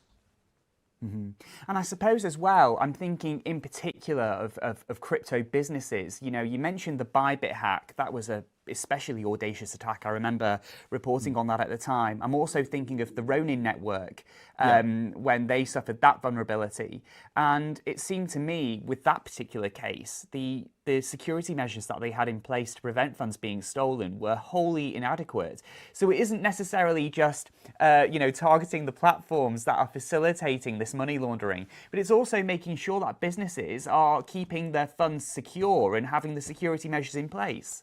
I completely agree. If exchange is holding millions to billions of dollars worth of cryptocurrency for individuals, they should have the right protocols to keep it safe. You wouldn't see banks losing millions of dollars for clients, and neither should exchanges. So definitely, this is a key issue.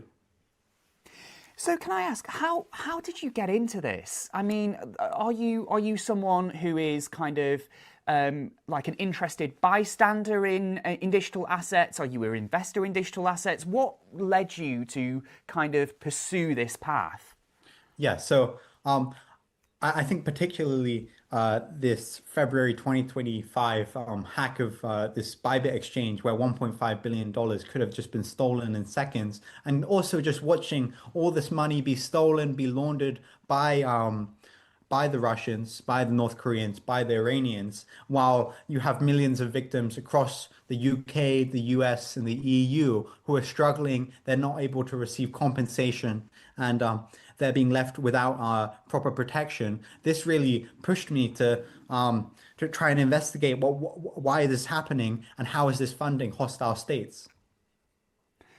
So you're 17. Are you in your first or your second year of college right now? I'm in my second year. I mean, sorry, your second year. Oh, sorry. Right, got you. So what are your plans? So you're going to be doing your A-levels next year. Yeah. I mean, you've gotten off to a flying start with some incredible research. What are your plans when you finish college?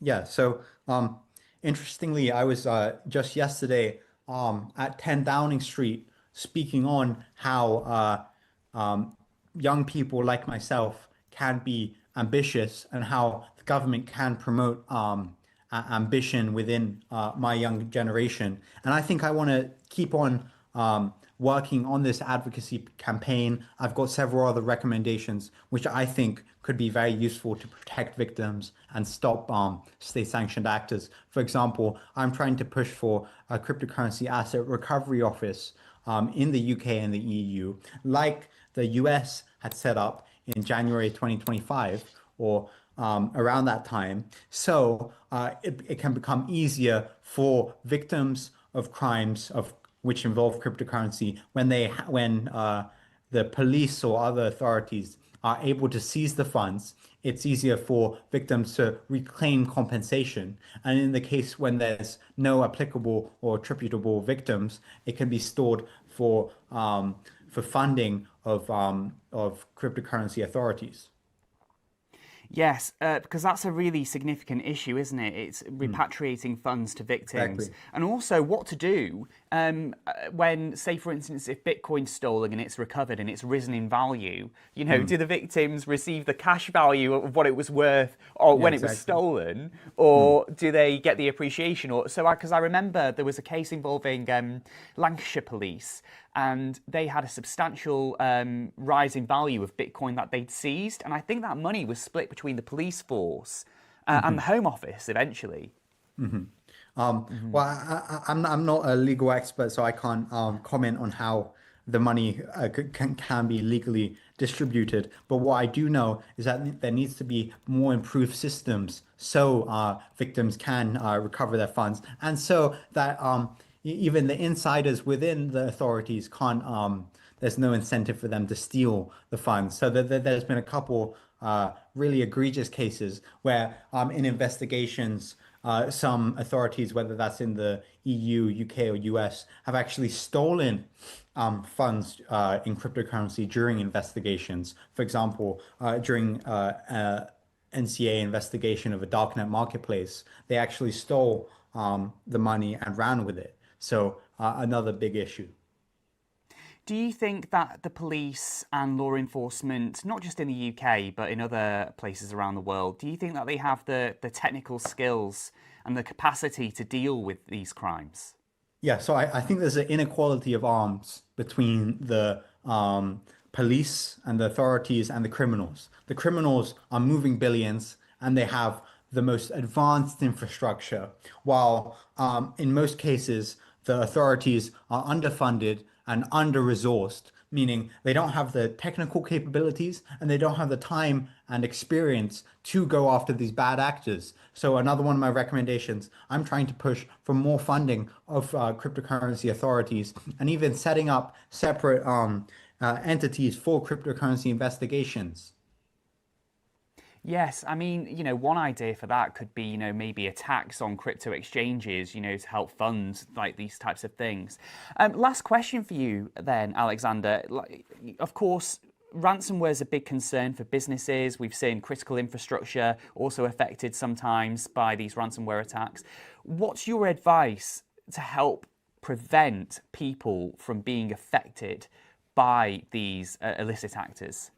Yeah, so I think the onus lies on the companies to improve their cybersecurity, and they should realize by now that this is a pressing issue.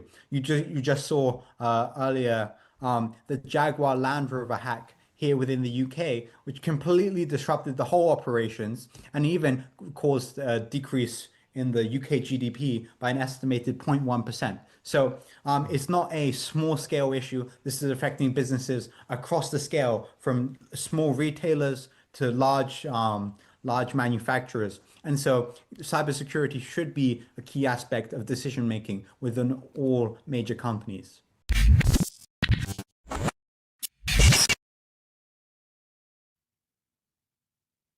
All right. Make sure you do check out that full interview, and you can find more interviews like this from our RoxomTV team on our YouTube channel. Just search Roxom, ROXOM. Make sure you do like, follow, subscribe, and all that jazz. Make sure you're following RoxomTV and at Roxom on X as well. Moving on here, Taiwan's Bitcoin reserve conversation is gaining momentum. The Bitcoin Policy Institute revealed this week that its team recently met with Taiwan's central bank and financial supervisory committee to discuss Bitcoin policy and the potential role of Bitcoin as a reserve asset.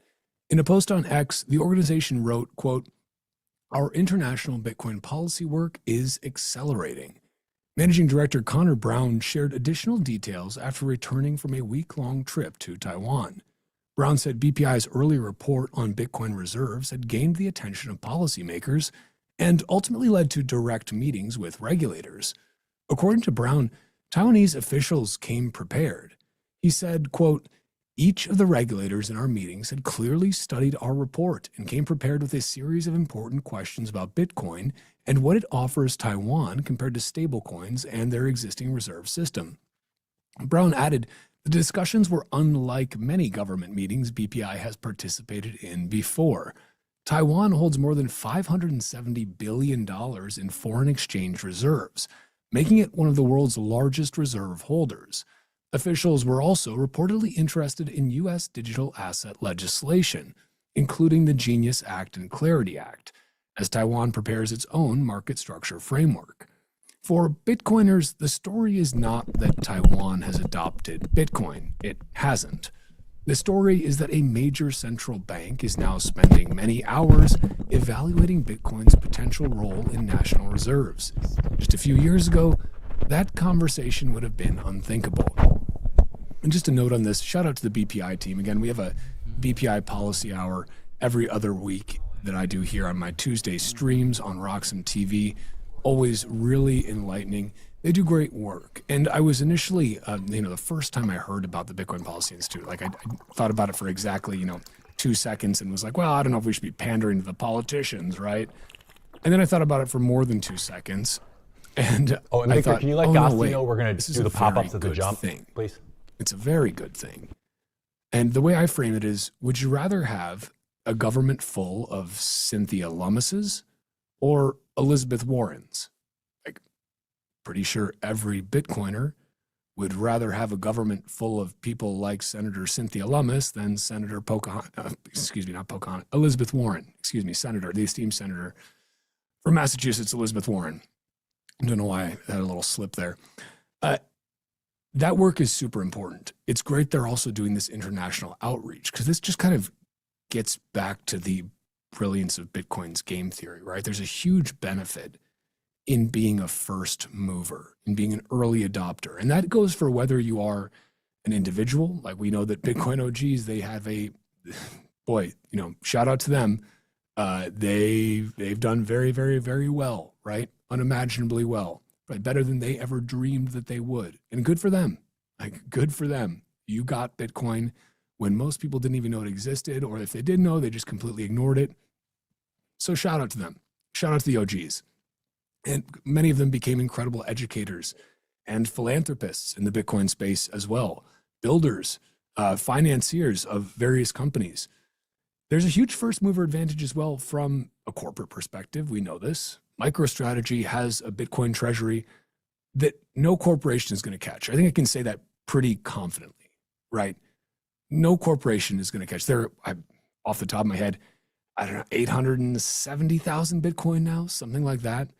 Probably hit 1 million Bitcoin. It's an unfathomable number of Bitcoin. There's 21 million forever. They're coming right up on 1 million. 1 out of 21. That's insane. But they were the first mover. Now, granted, there were other corporations that were holding Bitcoin before they were, right?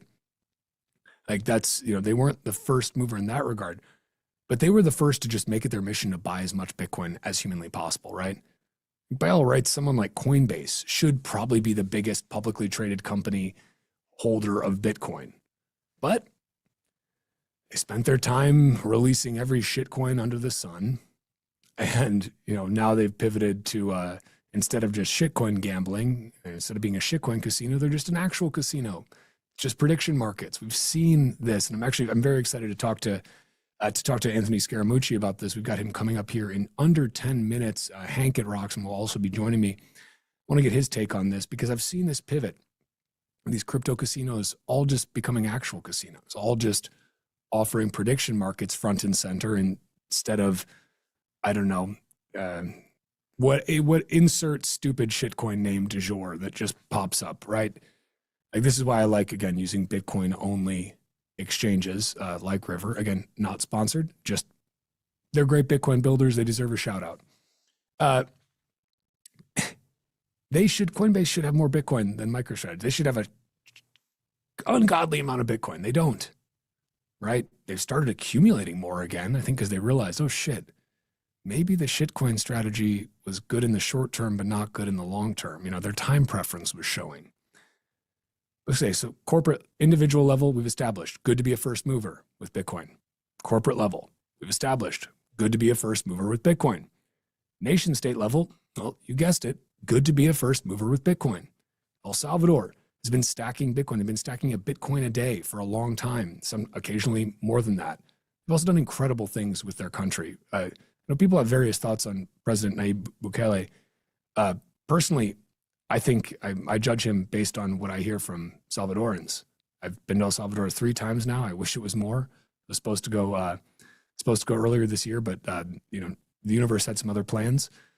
What he's been able to do in that country is incredible, turning it from the murder capital of the world into basically this one of the safest countries in the world, right? It's incredible. And they've been stacking Bitcoin. Yeah, there have been some, you know, maybe you can nitpick some issues with the Bitcoin as a medium of exchange in the country. Maybe it's not as great and widespread as you'd like it to be. But boy, he's trying, has been trying. I think it's quite impressive. I spend a lot of Bitcoin every time I go there. I replace it by buying more Bitcoin with fiat. And you can just spend and replace, guys. You can just do that. You don't have to just sit on your Bitcoin. Yes, saving in Bitcoin, just holding your Bitcoin is still using Bitcoin. You're using it as a store of value. But boy, there's a different sort of feeling you get when you use it as a medium of exchange. It's a beautiful thing, but to each their own. They were a first mover. Kingdom of Bhutan, tiny little nation, mining Bitcoin with excess hydropower. They've since sold quite a lot of that Bitcoin. And what have they used it for, though? Well, they were able to do a bunch of projects, fund a bunch of projects to better the lives of their citizens without taxing them more because they mined Bitcoin with excess hydropower. That's awesome. Like, I'm not going to knock the Kingdom of Bhutan for like, you shouldn't have sold your Bitcoin. No, you mined Bitcoin with free energy. You had free energy. You had excess hydropower. That is literally free energy. And you mined Bitcoin with it. And you sold some Bitcoin to make the lives of your citizens better. Boy, I wish more governments would do that. You know, you'd love to see it. You would absolutely love to see it.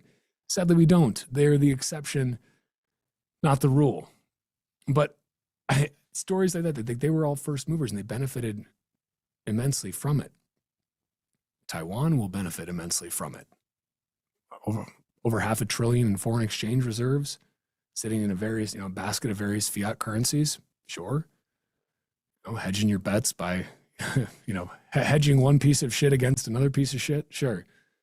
This one's slightly less shitty. Well, this, at least the dollar is the skinniest kid at fat camp. It's the prettiest horse at the glue factory. The best of the worst. Hedge your bets against the other fiat shit coins. But boy, it's incredible to see them come to the table prepared to meet with BPI, prepared and curious. They're not going to be the last. A lot of governments are very curious, as they should be. A lot of governments are probably doing more than we realize behind closed doors. Other governments probably don't want to telegraph what they're doing publicly. It's going to be very interesting to see what happens. That's gradually and then suddenly, but the suddenly part, well, it's the thing about suddenly. It happens very, very suddenly. Okay, I'm going to do one more quick story here, just because I think it's an interesting one, and then we'll take a quick break, and then we'll bring in Scaramucci and Hank. So Nigeria is becoming one of the world's biggest real-world tests of digital money. This week, the International Monetary Fund warned that growing stablecoin adoption could weaken Nigeria's monetary policy. Again, stablecoin adoption is most widespread in the third world, the developing world, the global south, whatever you want to call it. Not so much in the US because we have a stable banking system, relatively speaking, wink, wink.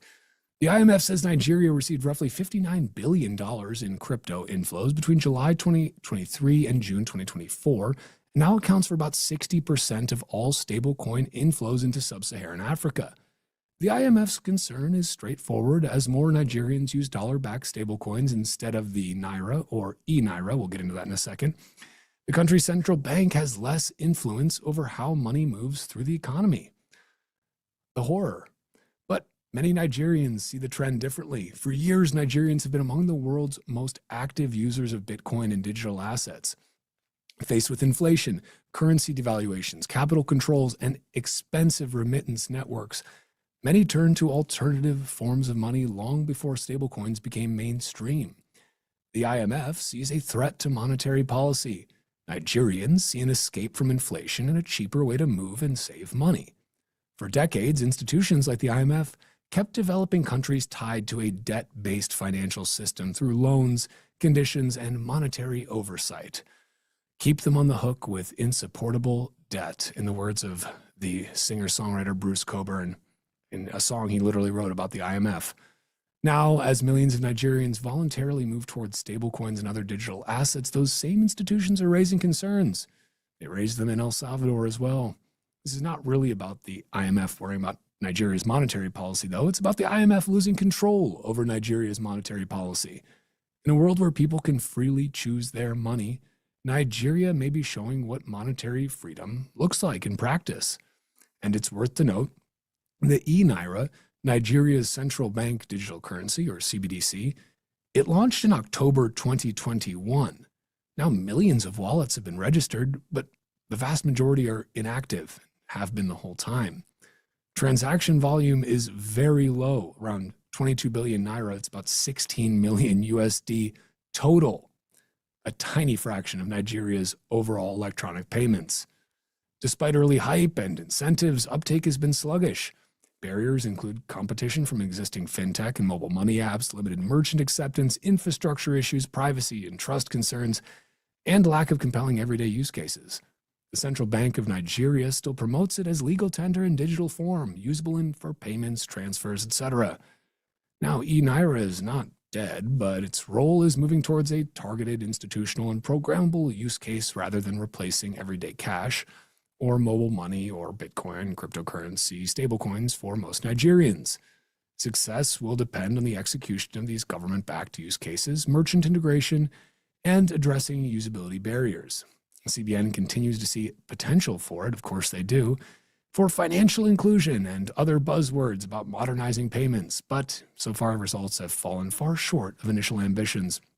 The only thing I'll say on this is it turns out people don't want CBDCs. Shocker. The BIS, the Bank of International Settlements, is absolutely stunned by this, as are we all. Turns out people like to be able to choose what money they can use. And more are choosing Bitcoin. Okay, guys, we're going to go ahead and take a quick break. When we come back, Anthony Scaramucci of Skybridge Capital, we're pleased to welcome him to the show. We're also going to be having on Hank to co-host with me.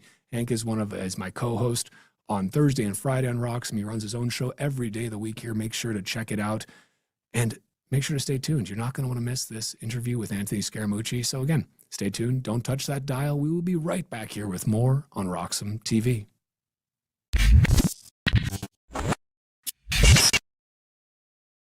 Some call me Chicken Little, others Bubble Boy. I'm a bit changed, but sounds familiar, right? Let me tell you a hard truth. The S&P isn't rising, the dollar's falling. That's the trick, monopoly money. It's ice melting by the second. Your savings, your salary, your time. Worth less every second. Everyone's using the wrong measuring stick. Switch the denominator. Price the S&P into Bitcoin. Hard, fixed, unprintable. Suddenly your unstoppable index, it's collapsing. And while you cling to dollars, well, Wall Street already switched. Before, you needed 2 brokers. Still getting my ninja bonus though, right? Fuck. Plenty of spreadsheets. And my quant! I hate this part. I was right, and I'll be right again. If I were you, I'd thank me. You know my name's Dave, right?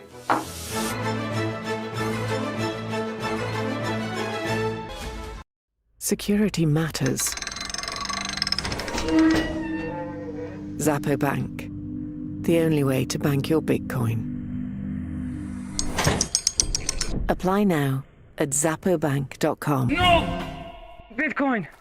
Come on, little buddy! Bitcoin! I need you! Don't go! This is Alex. Alex spends most of his time thinking like a trader, still deciding what to do with his Bitcoin. While Alex waits for the perfect entry, this is Laura. She's watching the S&P drop, everyone is suddenly a macro expert. She doesn't panic. This is Tom. No screens, no noise, no stress. While Tom focuses on his swing, his Bitcoin focuses on compounding. Because Bitcoiners don't want more dollars. They want more Bitcoin. I want more Bitcoin. The best move is letting your Bitcoin work while you plan the next one. Grow by Roxom. One currency, one place.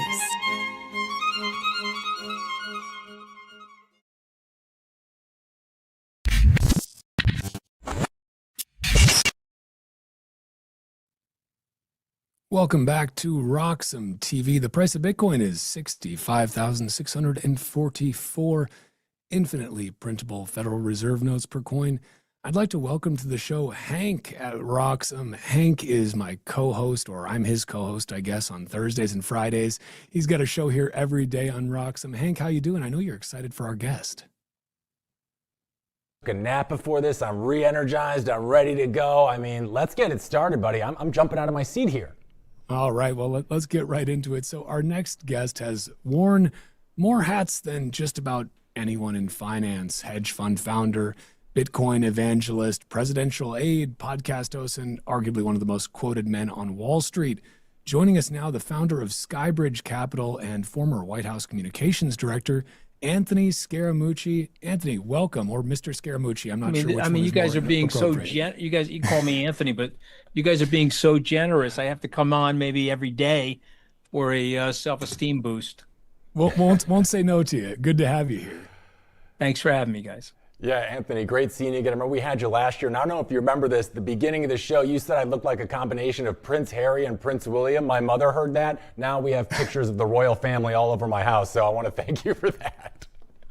I can see it. I mean, listen, he's giving off a Clapton vibe now, though. You know what I mean? Look at him. He looks a little bit like Eric Clapton. Right? Versatile. I like He's that. he's transitioning into Clapton as he goes through his trials and tribulations with Bitcoin's price. We'll take it. We'll take it. Yeah, and Anthony, that's actually, it's a good place to start because obviously the vibes have been interesting. Bitcoin, we're down, 50% off the all-time highs. We were up in the 126K, I think is what we made it up to. And I mean, what are you seeing right now that, let's say, perhaps many in the market aren't? Because honestly, Bitcoin's been kind of pretty quiet. I've heard it described as sort of peak apathy right now. Nobody cares about Bitcoin. Not a lot of buzz, not a lot of noise. Is it just that a lot of the oxygen in the room has gone to AI, has gone to SpaceX, et cetera?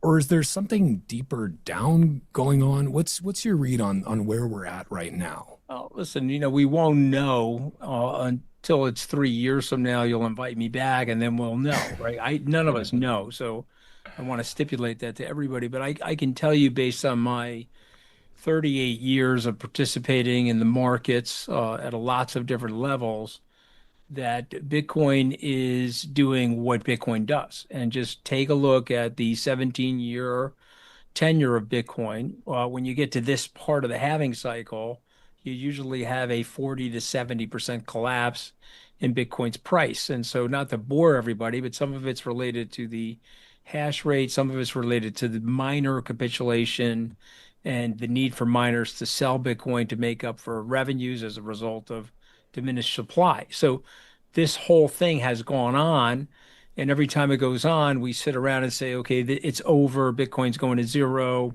we'll never see a new all-time high, and then we get it wrong, and then it goes to the all-time high, and then we think when it's at the all-time high, guys, it's going to go straight up and to the right on its way to 500,000 unabated, and then that doesn't happen, and so the cycle starts again. And so you mentioned something that I really like is the word apathy. So anytime as a stock market participant, I've heard the word apathy, right alongside of it is opportunity. And so when you hear apathy, that means something's unwound. The sellers have sold, the people that want to hold are holding. And so when you get any incremental bias, like you've seen in the last week, where Bitcoin just silently and very quietly crept up from 61,000 to 67, it's now back to roughly, let's call it 60 and a half right now. but it's still up, and it's up on teensy volume. And so I just submit to everybody here listening, this is a 1.3, $1.4 trillion asset. So it's a third of SpaceX's public offering, as an example. It is a tiny, tiny drop in the bucket as it relates to overall macro and meta assets. And so, and the RSI index, the relative strength index, is as low as it can be, which is an indication that it's oversold. So I'm sitting here very happy. Said differently, this will be my last point, because we're talking about aliens all day now. Let's say I was an alien and I landed, I came out of my spaceship and I had a Bloomberg terminal in front of me. I was able to analyze Bitcoin. And let's say I had no position in Bitcoin and I just looked at it de novo. I would be deploying cash into Bitcoin here. Relative strength, all-time low, super bearishness, great apathy. All of those things have led to upward mobility throughout the 17 years of Bitcoin and its consistent, fairly repeatable 4-year cycle. Okay, I'm off my soapbox, but that's how I feel. I'm super bullish right here. And some will say, oh, he's just talking his book, blah, blah. Not true. I'm looking at it as the asset that it is from a technical and from a fundamental perspective. No, you can get up on a soapbox anytime here on this show. We appreciate it. So just as a follow-up to that, is it your feeling that Bitcoin has bottomed, or let's say if it hasn't, quote, bottomed, maybe we go down to 58K, but we're somewhere pretty close to there. And at this point, we're dealing with a couple percentage points. Anybody trying to catch that, catch the bottom exactly may end up a little disappointed. Is that kind of where you're at right now? Yeah, I mean, I think there would have to be something existential to happen to go below that. If you said to me, Fed is looking at its dot plot and we're going to have a 200 basis point hike. This is February of 1994, where people don't remember this, but the Fed actually hiked 200 basis points over a 2-month period of time. They sort of blew up the bond market. If you're telling me that's going to happen, then I'm going to change my opinion. But aside from something like that, I do think we bottomed. I think if you look at the structural and technical points of Bitcoin, it's meeting a lot of resistance at 60. Any incremental good news, you see a blip up from there. But I just want to say this, I think to make it clear to people, you should be in Bitcoin if you believe the introduction of this broadcast. If somebody says to you that it's priced at 65,700 infinitely printable Federal Reserve notes, okay, which I got to hand it to you, Walker, that was pretty good. Okay, if you say it that way, okay, then to quote our friend Lynn Alden, that nothing is stopping this train. The president, and I'm not making a political statement, I'm making a factual statement, objective factual statement. President Trump, in the 5.5 years that he's in office, has created 28% of the overall national of the United States. Okay, that's $9 trillion. And so just to put a point of comparison, we went from George Washington to George Walker Bush, $7 trillion. 5.5 years of Donald Trump, $9 trillion. Overall debt heading towards 40 trillion. And so, and again, I'm not necessarily blaming the president. I want to make this very clear to people. If it was President Biden, President Harris, President Walker, President Hudson, that's what was going to happen. They're not stopping the spend-a-hallism in Washington. And so when you're looking at assets and you're saying, okay, where am I going to store? Okay, maybe it's art and collectibles. There's certainly a market for that. And certainly there's a market for gold, as evidenced by what happened last year. But Bitcoin has to be part of that equation long term. And so that's the story. So I'm going to say right here on this show that 146,000 was not, I repeat, the forever all-time high of Bitcoin. It's going to blow right through that once the dynamics change a little bit and some of the burn comes off of AI and things like that. And Anthony, something you mentioned that I would love to touch on was about the cycle. I remember last year we heard it from a lot of different places. A good friend of the program, Matt Hogan over at Bitwise, was saying the 4-year cycle is dead. Now, back in March, you were on the Wolf of All Streets. You said we're still in the classic 4-year cycle. I believe that. And the real recovery doesn't kick in until 2026 or early 27. We're at the end of May now. Does that thesis still hold true to you, or do you think we've already seen the bottom? So I totally agree. I totally believe that. So I'll tell you, I was at Consensus in Hong Kong. CZ said we're entering a Bitcoin super cycle. He said that you'll see prices like this never again as this thing super cycles up into the 200s, into the early 300s. Richard Tang, his CEO, said, well, that's CZ's position. He may be right. He's certainly smarter than me. But I think we're in a classic 4-year cycle. So that's where I live, okay? And I'm going to stipulate CZ is probably a lot smarter than me. He's certainly richer than me, and he got to Bitcoin way before me. But as a trader, somebody that was doing this 40 years, what you're seeing right now, I would actually make the argument that it's been muted. We should be down 60% from the all-time high, or even 65% from the all-time high, and it's actually only down about 50% because of the ETF buying, because of the incrementalism of institutions buying, et cetera. So to me, it's a 4-year cycle. And so to what you're saying, if you study the hash rate and you study the miner economics, this should recover in the fourth quarter of 2026, and we should be in a rising market in 2027. And then hopefully you'll invite me back on and people will make up something else and we're heading for this or heading for that, but it's the 4-year cycle of Bitcoin. All right, Christmas and Hanukkah gifts for everybody this year. I love to hear it. Walker, what do you got for Anthony? Yeah, so Anthony, I'm curious too, you spoke a little bit about just like the institutional adoption muting some of the potential downside that we've seen. I agree with that as well. I mean, we look at strategy alone. They've obviously been hoovering up. I mean, they sold a shocking 32 Bitcoin, right? And then came back and bought orders of magnitude more than that. But I'm curious more broadly on just your overall take on the treasury company ecosystem. Obviously, strategy, I mean, I don't think anyone's catching strategy at this point. What, 870,000 Bitcoin, something like that? Just massive amount. Basically uncatchable. Michael Saylor wants to hit 1 million, 1/21st the network. But I'm curious of your take more broadly. We can talk about maybe strategy specifically, but then I think, the larger case of treasury companies, where are you at with them? What's your take? Are you bullish on these long term? How do you think about these? I think he's unique. I think, and I said this during the digital asset treasury boom of last year, where we saw this boom and this explosion of activity. I said that he's unique because he has a great, incredible understanding of capital market structure. He has a deep pool of demand for his product, so he has deep access to a very liquid capital market. And he understands, and he's trying to create something which I think people should really pay attention to. He's creating a yield enhancement to bond portfolios.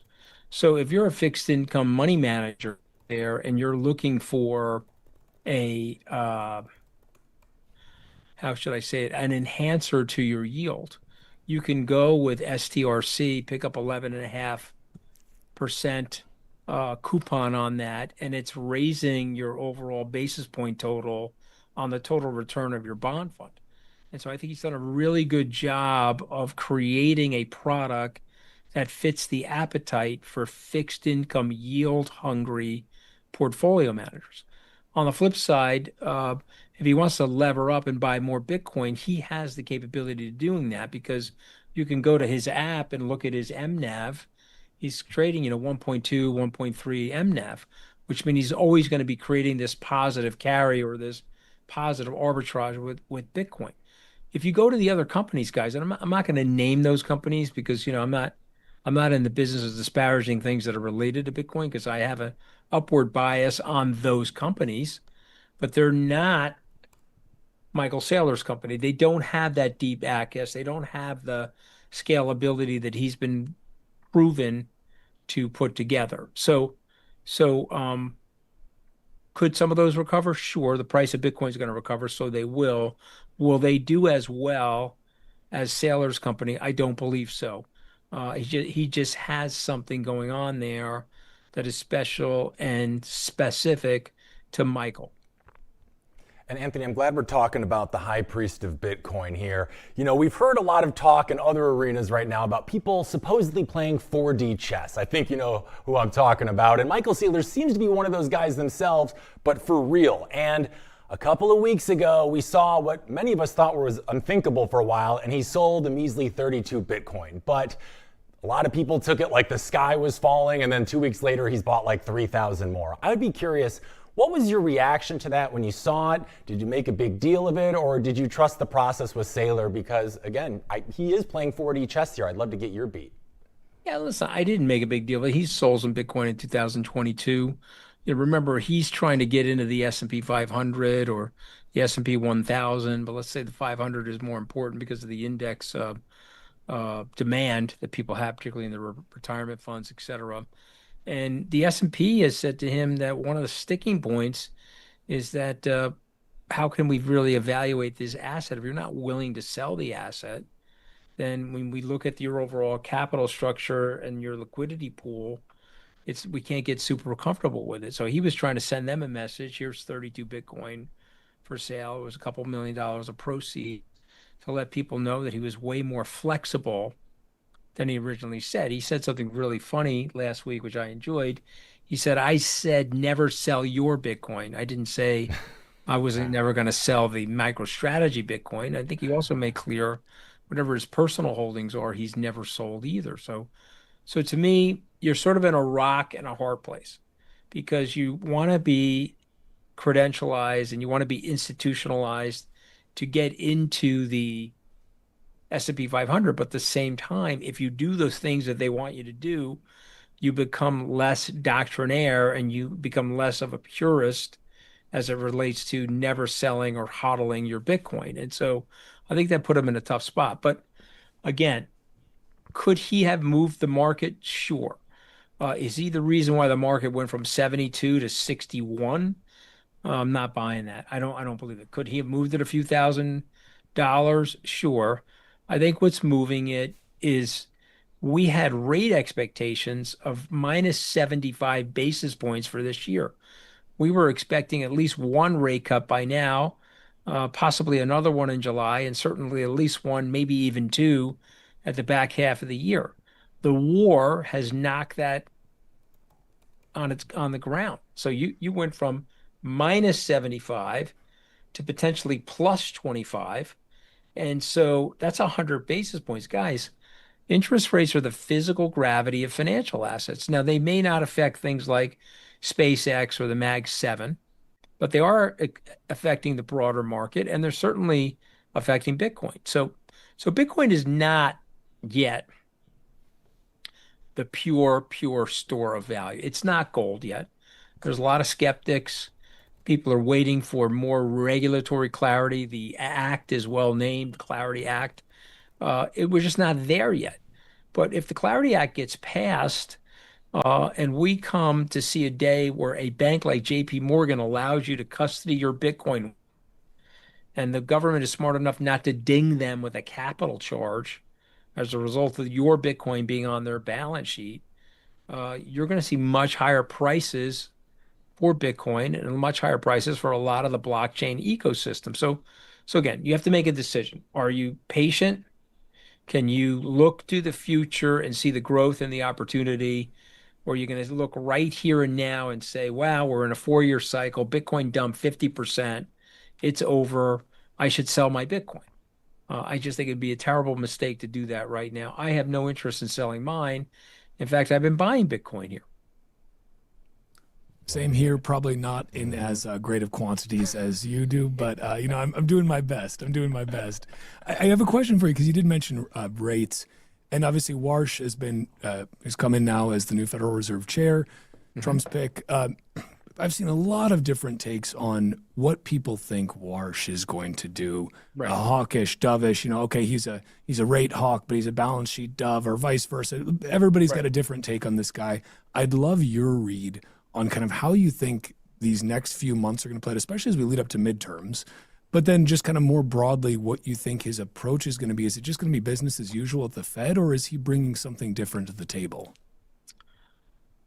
I mean, it's such a great question. I mean, I'm going to say it's somewhere in between. I think he's going to bring something a little different, but it's still going to be more of the same. I don't think the Fed, when you're looking at the inflation data, no matter what the president wants, let's say the president wants a 200 basis point cut tonight, you're not going to, as a responsible agent and a responsible custodian of the US dollar, and you have a lot of mandates, right? You have the dual mandate of inflation and unemployment, but then you also have the store of value reserve currency mandate to maintain US dollar supremacy.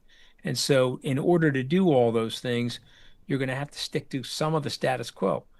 A few things that I expect him to change is that he'll have a rate bias to cutting rates. That doesn't mean he's going to cut rates immediately, but I more or less believe that he has a deal with the president that he will have a bias, at least for the next year, to be inclined to cut rates. Now, if market conditions don't allow him to do that, I don't think he's going to go out on a limb and do it, but I think he'll cut more quickly than, say, a Jerome Powell would, given the same fact set. I think that's fair. Sorry, Hank. Just a quick follow-up on that. I think that's fair, and that's the other thing is, okay, you might say like, oh, he's Trump's pick, so he's gonna, a lot of people are saying he's just gonna be doing what Trump says, but it's like he can't do that, and he certainly can't do that right away, or he invites all sorts of extra scrutiny that we know he doesn't want, right? You don't want to go down. You don't want to go down as being the first Federal Reserve chair that is a complete lapdog to the American president. You just don't want that. He's not going to do that. But you asked me a really good question about Kevin, and I'm going to answer it. He is a very good guy. I think he's going to have a bias downward for rates because I think he recognizes, guys, that there's a specter of deflation. And what do I mean by that? If you get the robotics right, the AI right, you get the introduction of greater pharmaceuticals through immunotherapy, you're going to start lowering the prices in healthcare, lowering the prices in due to productivity and to better services. You're going to be in a deflationary position before too long. Yeah, maybe we have a supply shock inducted by the war. Maybe we have an oil and potentially fertilizer supply shock, again, inducted by the war. But what we know about those things, they won't last forever. There's a tremendous supply that the world is sitting on in the energy markets. And if we can resolve the crisis, you'll get the prices down. And so that'll give him the opportunity to cut rates when that happens. But I don't think he's going to be willing to do that beforehand. And by the way, if the president is really being honest with people, he doesn't want it either. You don't want a banana republic, guys. Yeah. I have a $100 billion note. I don't think it's here, but I think it's home. It's from Zimbabwe. It's a $100 billion. I want everybody to know, listening in, I am a 100 billionaire. I have a $100 billion note from Zimbabwe. Now, maybe 7 or 8 of those can get me across town. Okay, if you want to talk about monetary debasement. But you're getting the point that I'm making. Let's not ruin a good thing by doing something hasty. Yeah. Amen. And Anthony, something I want to pivot a little bit, because I'm going to get in trouble if we don't address this with you today, and that's about AI, okay? I mean, it's been the buzzword of buzzwords and the tip of everyone's tongue recently, and you've been calling the SpaceX, OpenAI, and Anthropic IPOs the holy trinity, and you said that it might be the signal that the market's hitting a top right now. Can you walk us through what you're actually seeing there, why this trio, and why now? Well, listen. I may be wrong about this. I mean, I reserve the right to change my opinion when the facts do change on the ground. I think I underestimated when I made those remarks the amount of capital spending that's actually going into the market. When I made those remarks prior to reading the 500-page SpaceX prospectus, which I did over the weekend, and I found not only fascinating, but I was like, oh my God, this guy's going to have a $4-5 trillion revenue company. I mean, again, just to understand the magnitude of that, we have a $5 trillion revenue country. All right, the tax receipts of the country took in $5.2 trillion last year. Now we spent $7 trillion, so we created a $1.8 trillion deficit, which is, I think, long-term not sustainable. But I'm just making the point that he has the goods. Okay, he could be the licensure for all telecom and data transmission for billions of people. And by the way, we all know this. There's many billions of people that don't even have access to the internet still. In 2026, he could be the asset provider to the internet. Just think about the magnitude of that. So for me, when I said that, I probably was underestimating fundamentally some of the things that are going on. But generally speaking, what you typically get is a few super hot deals or a few things where people think the tree is going to grow fully through the sky. And what we learned at Goldman Sachs is that trees don't grow to the sky. There's a limitation somewhere. And so I do think we're due for a correction. So, and I'll just say this to you guys. We haven't had a material, blowout correction since March of 2020. That's 6 years ago. If you really want to talk about it, because that recovered very quickly once the Fed started cutting rates, if you really want to talk about it, we really had a massive hit to the markets for 18 years since the global financial crisis. So there's complacency going on, and with complacency, there's additional risk taking. And of course, that's the psychological setup for the big correction. So again, I think it will happen. I think the best thing to do is to sit tight, not to overread it. And if you have extra dough, to continue to invest into the down tape. And if I'm wrong, how glorious is that? I want to be wrong about what I just said. All right, I want Bitcoin to trade to 300, and I want to be dead wrong. And as a quick follow-up, Anthony, I've heard this talk about the Elon premium, right? Because some of these evaluations with him seem out of this world. Sorry, I had to do the dad joke. Do you buy that? Is Elon really worth the premium that comes with him, do you think, to investors? I think so. Yeah? Yeah, I think so. I think he's proven time and time again. Remember something about Elon, though, too. Study the float on Tesla and study the float on SpaceX. They're not monumental float. And so when good news is happening and it's tightly restricted, you're usually going to get a rise in price, or you're going to get some short coverage. Just think about it, okay? And the same thing's going on with SpaceX. I think 4.7% of the overall stock issued is floating right now. You know how thin that market is? So that's why a couple of big buys knocks the market up 20 points. He's no dummy at this, okay? Yeah. He knows how to burn people because he knows how to execute. You know, how many of my friends were caught getting their faces ripped off shorting Tesla? You can't name the number of people. And so people are going to short SpaceX, say it's too expensive, and he's going to rip their faces off too. Yeah, a lot of people are going to be needing new faces, I think, at least, and some probably already. I've got a question for you too. So just kind of say setting the valuation, setting the stock price, setting the money piece aside. I don't know about you, but this SpaceX is just something that makes me very bullish on humanity. It just feels like like a company you can get genuinely excited about. Yes. Is that where you're at? And also, do you think that's part of what's driving a lot of this, just kind of retail involvement in this right now? Is it's something like it's freaking reusable rockets and going into space and doing cool stuff again. I feel like people just get excited about something really cool. Read the prospectus. What you're saying, I 1,000,000,000% believe. When I read the prospectus, I was like, whoa. And I said, I'm not seeing this correctly. Read the prospectus. And don't make the mistake, okay? Don't make the mistake of the Buffett mistake. And by the way, Warren Buffett's a brilliant investor. I've traveled to see him speak. I got a very cute picture on my desk. You mind if I show you guys this? Go for it. It's a picture of my daughter's old. It's just a picture of my 16-year-old daughter. There's Warren Buffett at the Wall Street 2 premiere, whispering the secrets of the universe to my daughter. And I'm an owner of Berkshire Hathaway, and I love Warren, but you don't want to be that stuck in the mud. Warren says, I don't understand it, so I'm not going to invest in it. So that would include Bitcoin, SpaceX, He missed Amazon. I missed Amazon. I don't want to be that person. I want to look at this stuff and I want to make at least a sliver of a bet on the dream. It's a big sliver, frankly. It's not a sliver. It's a big chunk of my portfolio in Bitcoin. But I'm a SpaceX owner. I look at that and say, he's going to execute on that. And when he executes on that, I want to be there for it.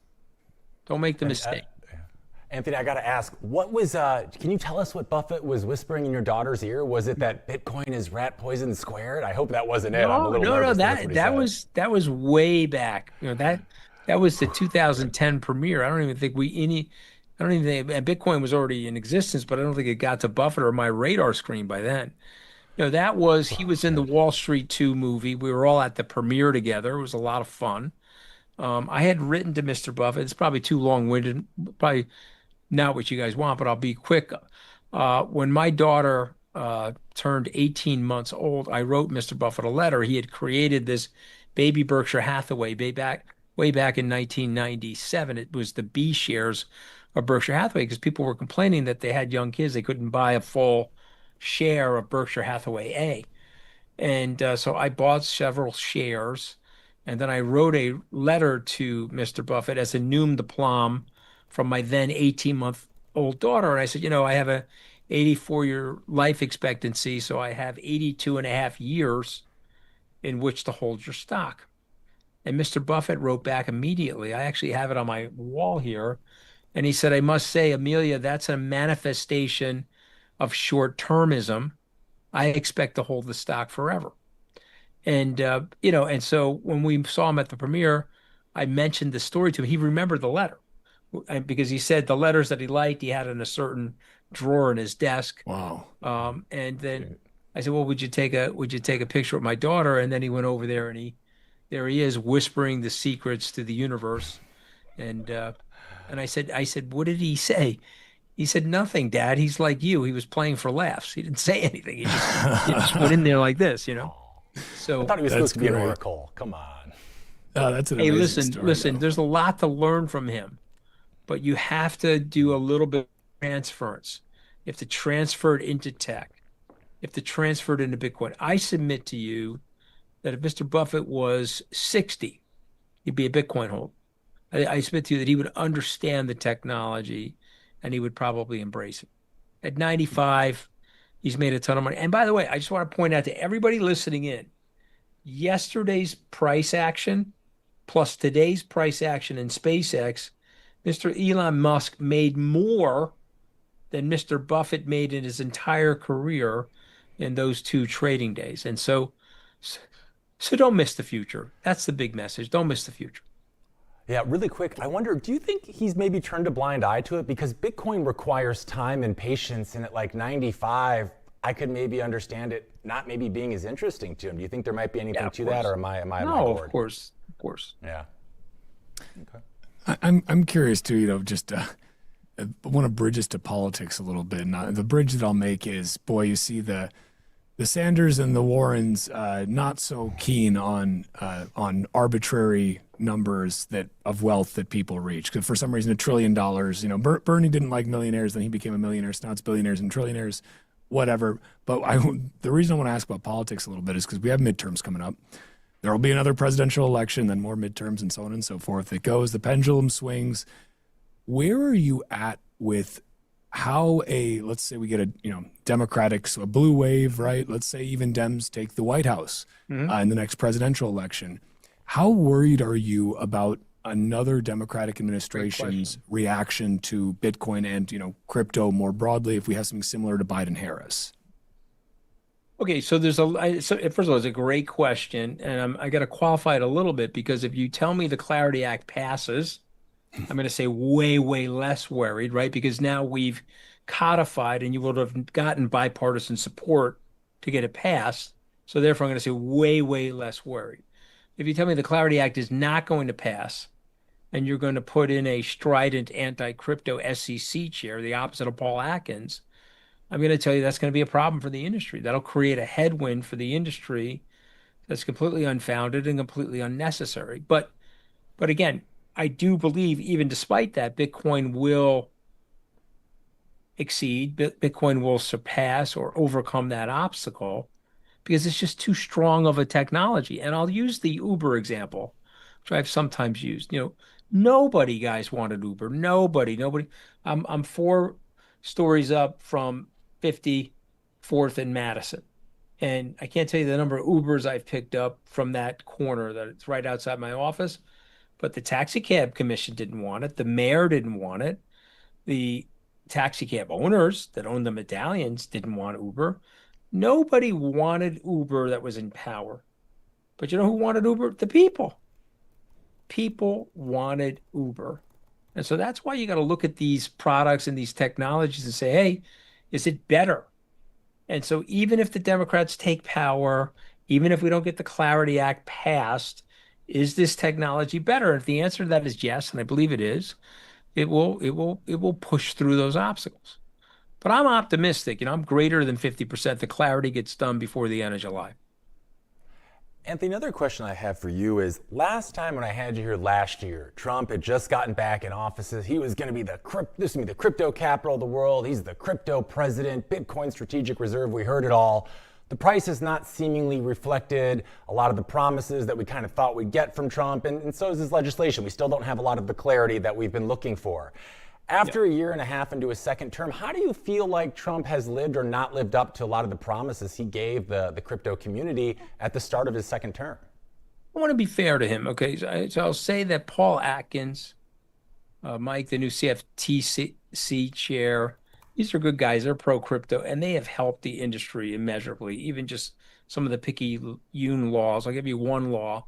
Gensler lost the lawsuit, but he's a spiteful guy. So he made you put cash into the Bitcoin ETF, and then he made you take cash out of it. So which caused lots of taxation and havoc. Paul Atkins reversed that, right? And so that's an example of a positive pro-crypto commissioner at work. And so I would generally say that he's been good for the industry as it relates to regulation. Where he's been bad for the industry is as relates to the grift. So when you're digging in and taking $600, $700, $800 million out of these meme coins that are now worthless, and you took that for your family, that sends a really bad message to the society. It also pisses off his opposition. So there are Democrats that look at the grift at World Liberty or look at the grift in the Trump meme coins and say, whoa, I'm not voting for this. And they make it personal, even though it's probably in the best interest of the country to vote for it. They're not going to vote for it because they think it'll benefit Donald Trump. Yeah, that makes sense. Yeah, I still can't believe that Trump and Melania coin happened. Like as it was happening, I was just like, no, come on, we're not doing this, are we? Please tell me this is a fever dream. If they would have kept going, by the way. There would have been a Donnie coin, a Eric coin. I mean, they would have kept going, man. Baron coin, maybe I could get behind, but no, I'm kidding. A question for you. It's an extra tall coin in your it's Bitcoin. Very, very tall. Question for you on since we're kind of on the crypto meme coin side of things. I don't know if you've noticed this, but something that I noticed, a little while ago now, and it seems to have picked up. All of the, let's call them the crypto casino exchanges, the ones that offer a bajillion different meme coins. It was front and center every time you open the app. You had to look to find Bitcoin, but whatever new shitcoin du jour was always up there front and center. They all almost, and I'm thinking Coinbase, Gemini, Robinhood off the top of my head, they all almost simultaneously pivoted to having prediction markets front and center. In my mind, I viewed this as, okay, we know people who were in crypto were just here because they were, it was gambling. It was high, high speculation. Let's just cut out we don't need a blockchain to have them gamble. Let's just give them real gambling. Do you think that is my analysis fair there? Is there something else at play? And is this kind of like is it a little bit of a nail in the coffin for some of that just meme coin speculation that was happening? Yeah, it's interesting. So, you could make the case, say AI sucked out some from Bitcoin, the Kelsey market or the Bali market stripped out some of the just rampant speculation. I think it's an interesting point. I think they're both probably analytically correct. I guess the real central question is there a public good to prediction markets? Ultimately, that's going to be the question. And I'm going to answer it by saying, yes, I believe that there is. the prediction markets had the 24 election squared. Prediction markets are pretty good expectation analysis for inflation and other things that are happening in the macro economy. So I wouldn't want the prediction because of the vice of gambling and lots of people losing money in the prediction markets. I wouldn't want that prediction market to go away because I think it's an extremely good macroeconomic diagnostic tool. Couldn't agree more on that. I think that the election is a really, I think, one of the most key examples of that. You had the prediction market knew the results more accurately and before the pollsters did, right? I mean, it just wasn't even close. When you got to put your money where your mouth is, turns out you're a little bit more truthful. It's kind of a nice function there. Yeah, and if you know something, it turns out you're a little bit more greedy. You're going to go into the prediction markets and bet it. Well, guys, right now we've just been talking about kind of the wisdom of the crowd, which I think is a good time to pivot because I want to get some more wisdom out of Anthony here. Now, Anthony, you're a fun guy. Remember, we had a really good time when I had you on last year. So we decided that we wanted to do something a little different with you this time around because you've had a career journey unlike anyone we've had on this show, Wall Street, White House, finance, media, crypto, it all. So we've built a special game specifically for you to play with us live on air. It's called Smooch from the Mooch. And guys, let's roll the stinger. All right. And get it. Let's do it.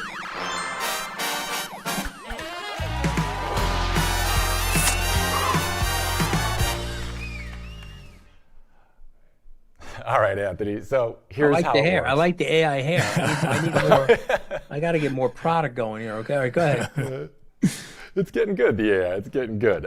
So Walker and I are going to throw out a series of statements, predictions, hot takes, okay? And I just want you to give us one of two verdicts on each of these. Yeah, go ahead. If you're into it, if you endorse it, if you put your name and your money on it, that is a mooch smooch. Okay, let's see the pop up for that, guys.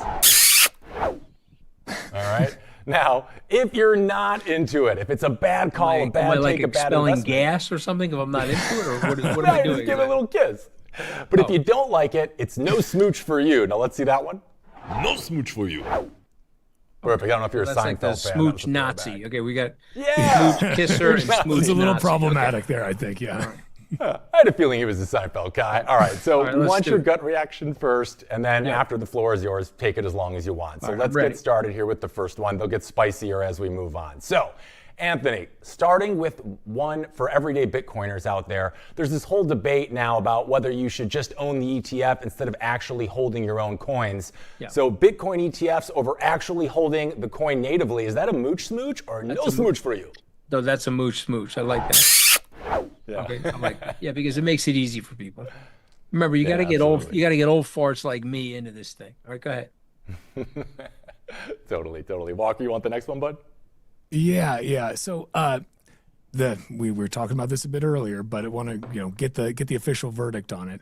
The biggest piece of crypto legislation in years did clear the Senate Banking Committee last month. Yes. The Clarity Act becomes law before year end. Is that a mooch smooch or a no smooch? Okay. Boom. All right, I've got one that's going to hit close to home, Anthony. I'm hoping you can give us some context on this one. $16.5 million on a Pokemon card as a serious investment. Is that a mooch smooch or a no smooch for you, and why? Well, I mean, I have a whole treatise I wrote on this, and so it is totally a mooch smooch. Just the fact that we're talking about it. My son AJ probably got north of $150 million of publicity, Instagram, Facebook, all different types of hits. It also credentialized the business. You may have seen that he bought a game cartridge, and I'll have to look it up. It was a Mario Brothers game cartridge. He bought that 2 days ago, paid $3 million for it. It came out in 1985. So I'm impressed with what he's doing. And I think if you really understand the Pokemon franchise and the youth associated with this, one thing is I'm just trying to look up the game cartridge, see if I can show it to you guys. I don't know if you'll see it from there, but there's the Mario, that's the Mario Brothers game cartridge, factory sealed. Wow. It's got a 9.6 ranking from the PSA. And there's only a couple of them in the world. And so to me, he's bought some exclusive stuff. And if you believe in those franchises, which I think are younger franchises, meaning when AJ gets to be my age or people around AJ's age are in their 60s, I think they'll be on the hunt for these types of treasures. And so the name of his company is Treasure Trove. You can go to treasuretrove.com to learn more about it. But he gets a mooch kiss and he gets a mooch hug even for that. I like the balls of that, so I'm hugging him for that. All right. I like that. I like that. Yeah, let's keep going. All right, Walker, what do you got for us, bud? All right. So this next one, just as a question, Elon Musk as the most or single most, let's say, important, influential person on Earth right now. Mooch smooch or no smooch? Do I think he is that, or do I like him for that, or I dislike him, or do I think he's the most influential? Just do you think he is kind of like, we can say important or influential? Yeah. Oh, there's no question. He's a huge loudspeaker at Twitter or X, and he's got a $1 trillion company. I mean, he's got obviously a $2.5–3 trillion company, but he owns $1 trillion worth of assets between it and Tesla and his other balance sheet, other parts of his balance sheet.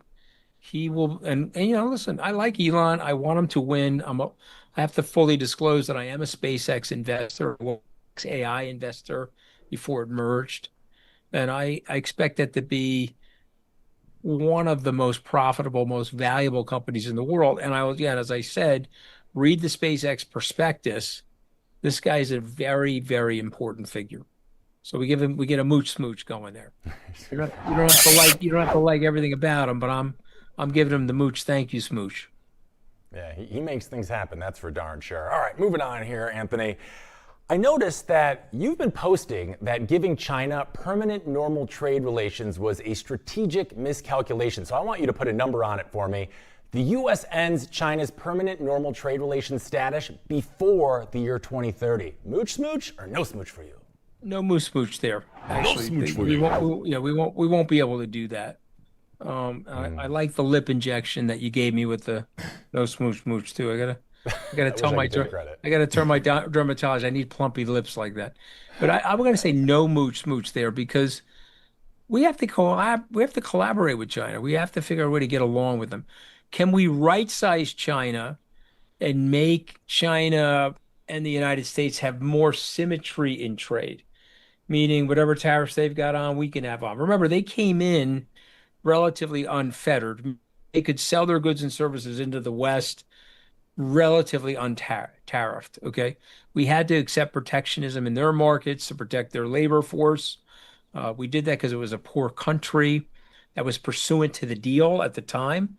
But as China rose and became a successful economic colossus, we needed to right-size them so that it could be more competitive for the American worker. We didn't do that. So we probably have some room to go there to do that. But you're not getting rid of China and they're not getting rid of us, which I think is a good thing because we need economic. What we find is globally and sociologically, more economic cooperation, less chance for kinetic warfare. Yes, agreed. Nobody wants that. All right, Walker, you're up, buddy. Yeah, okay, this one, a $250 bill with President Donald Trump's face on it enters circulation. That is a mooch Heisman. That's no mooch Heisman. No mooch on that. No smooch. Yuck. So, are you saying you're not going to get the Trump edition passport either? That's not in your future. Well, I mean, my passport doesn't expire for a long time, so I'm hoping I don't have to see his face. Look, he's been a pain in the ass for me, Trump. I mean, I some of the things I like about him, some of the things I dislike, but generally, he wants to be in your face and he wants you talking about him, and it's a little bit at this point insufferable for somebody like me. I get it. And so that actually leads us perfectly into our next one, Anthony. Donald Trump lives forever. Mooch smooch or no smooch for you? No mooch smooch, but it wouldn't surprise me, guys, because remember something, only the good die young. All right, which also means the three of us are going to live a long period of time too. Oh, hope so. We just caught a couple strays there. Thanks, Anthony. I think really quick. Go ahead.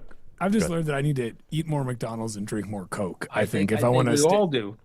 Boy, and go to UFC fights and then fly to Europe 10 minutes later and look pretty good. I mean, you got to give the guy credit for that stuff. I give him credit for that stuff. Yeah.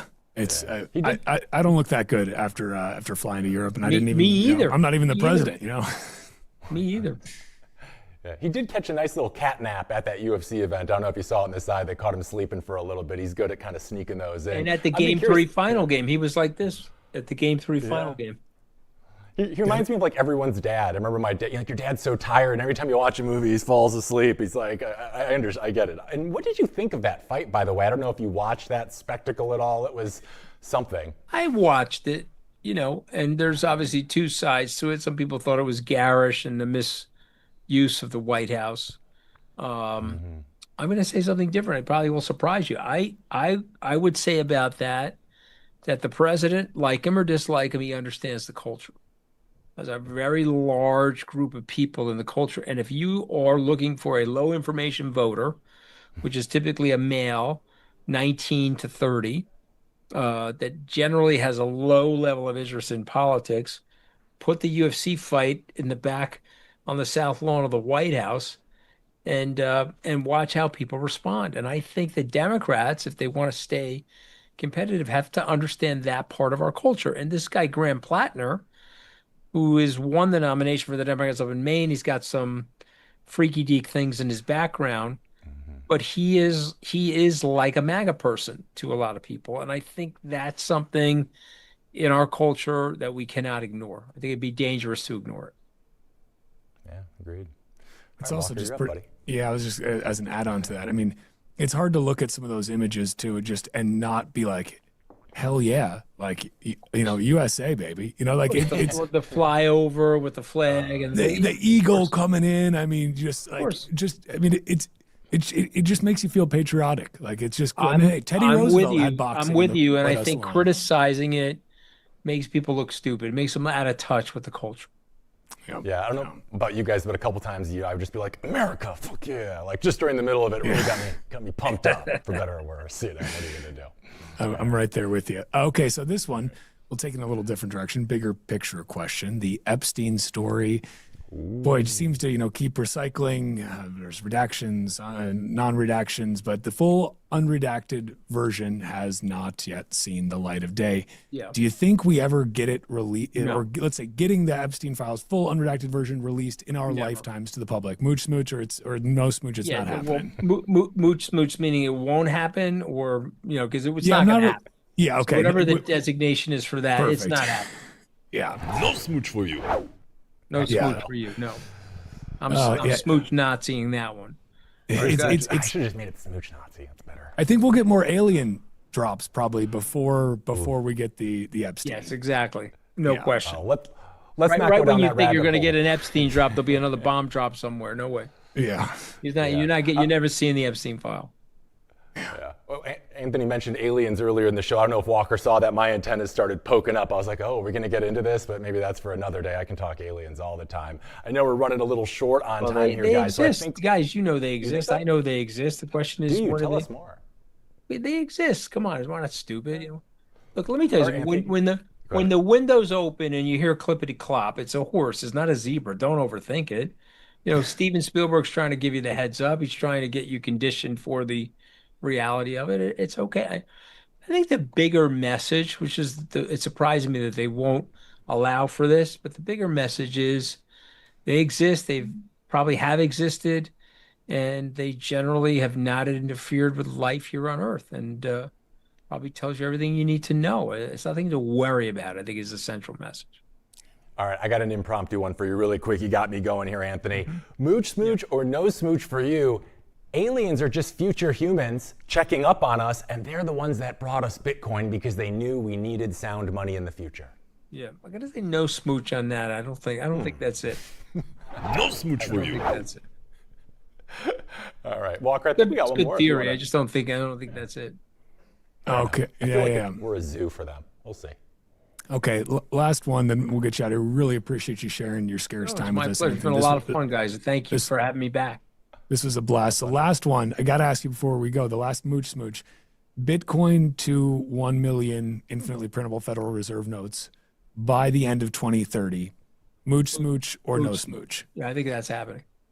Boom. Yeah, remember, that's 4 or 5 years from now. I think that's happening. Yeah, I'm with you on that.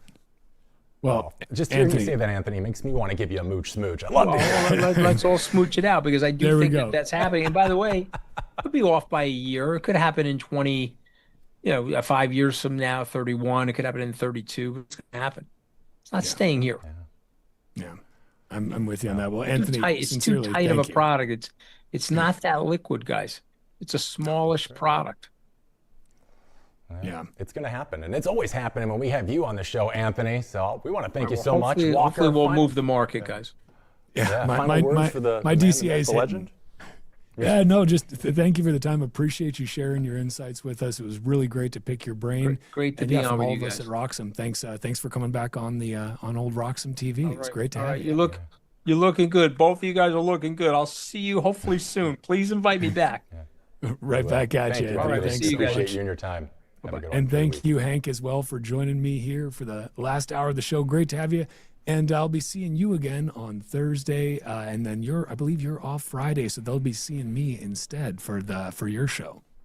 Yeah, no, I appreciate you standing in my steed. I'll be in Seattle ways. I don't know what's going on there. I might get lost in one of the fish markets. Who knows? I might never come back. I don't know. But hopefully not, because you and I got a lot to talk about when I do get back. So, Walker, thanks for having me on, buddy, and thanks for letting me ride shotgun with you and the mooch today. It was a blast, and I hope you had as much fun as I had.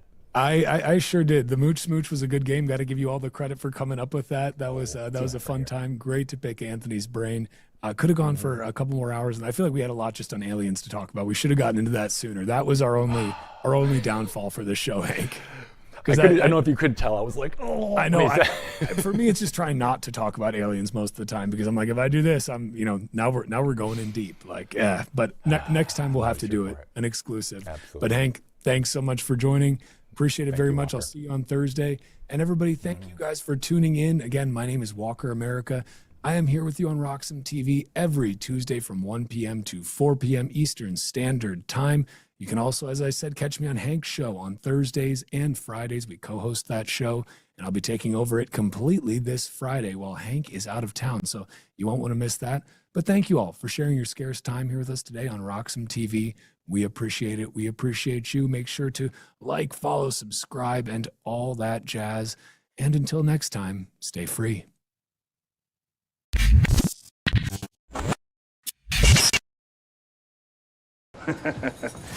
Imagine a constant Bitcoin cash flow. How about earning BTC every 2 weeks? Now you can buy Strive and Stretch on Roxom and stack Bitcoin every 2 weeks. That's the Bitcoin paycheck.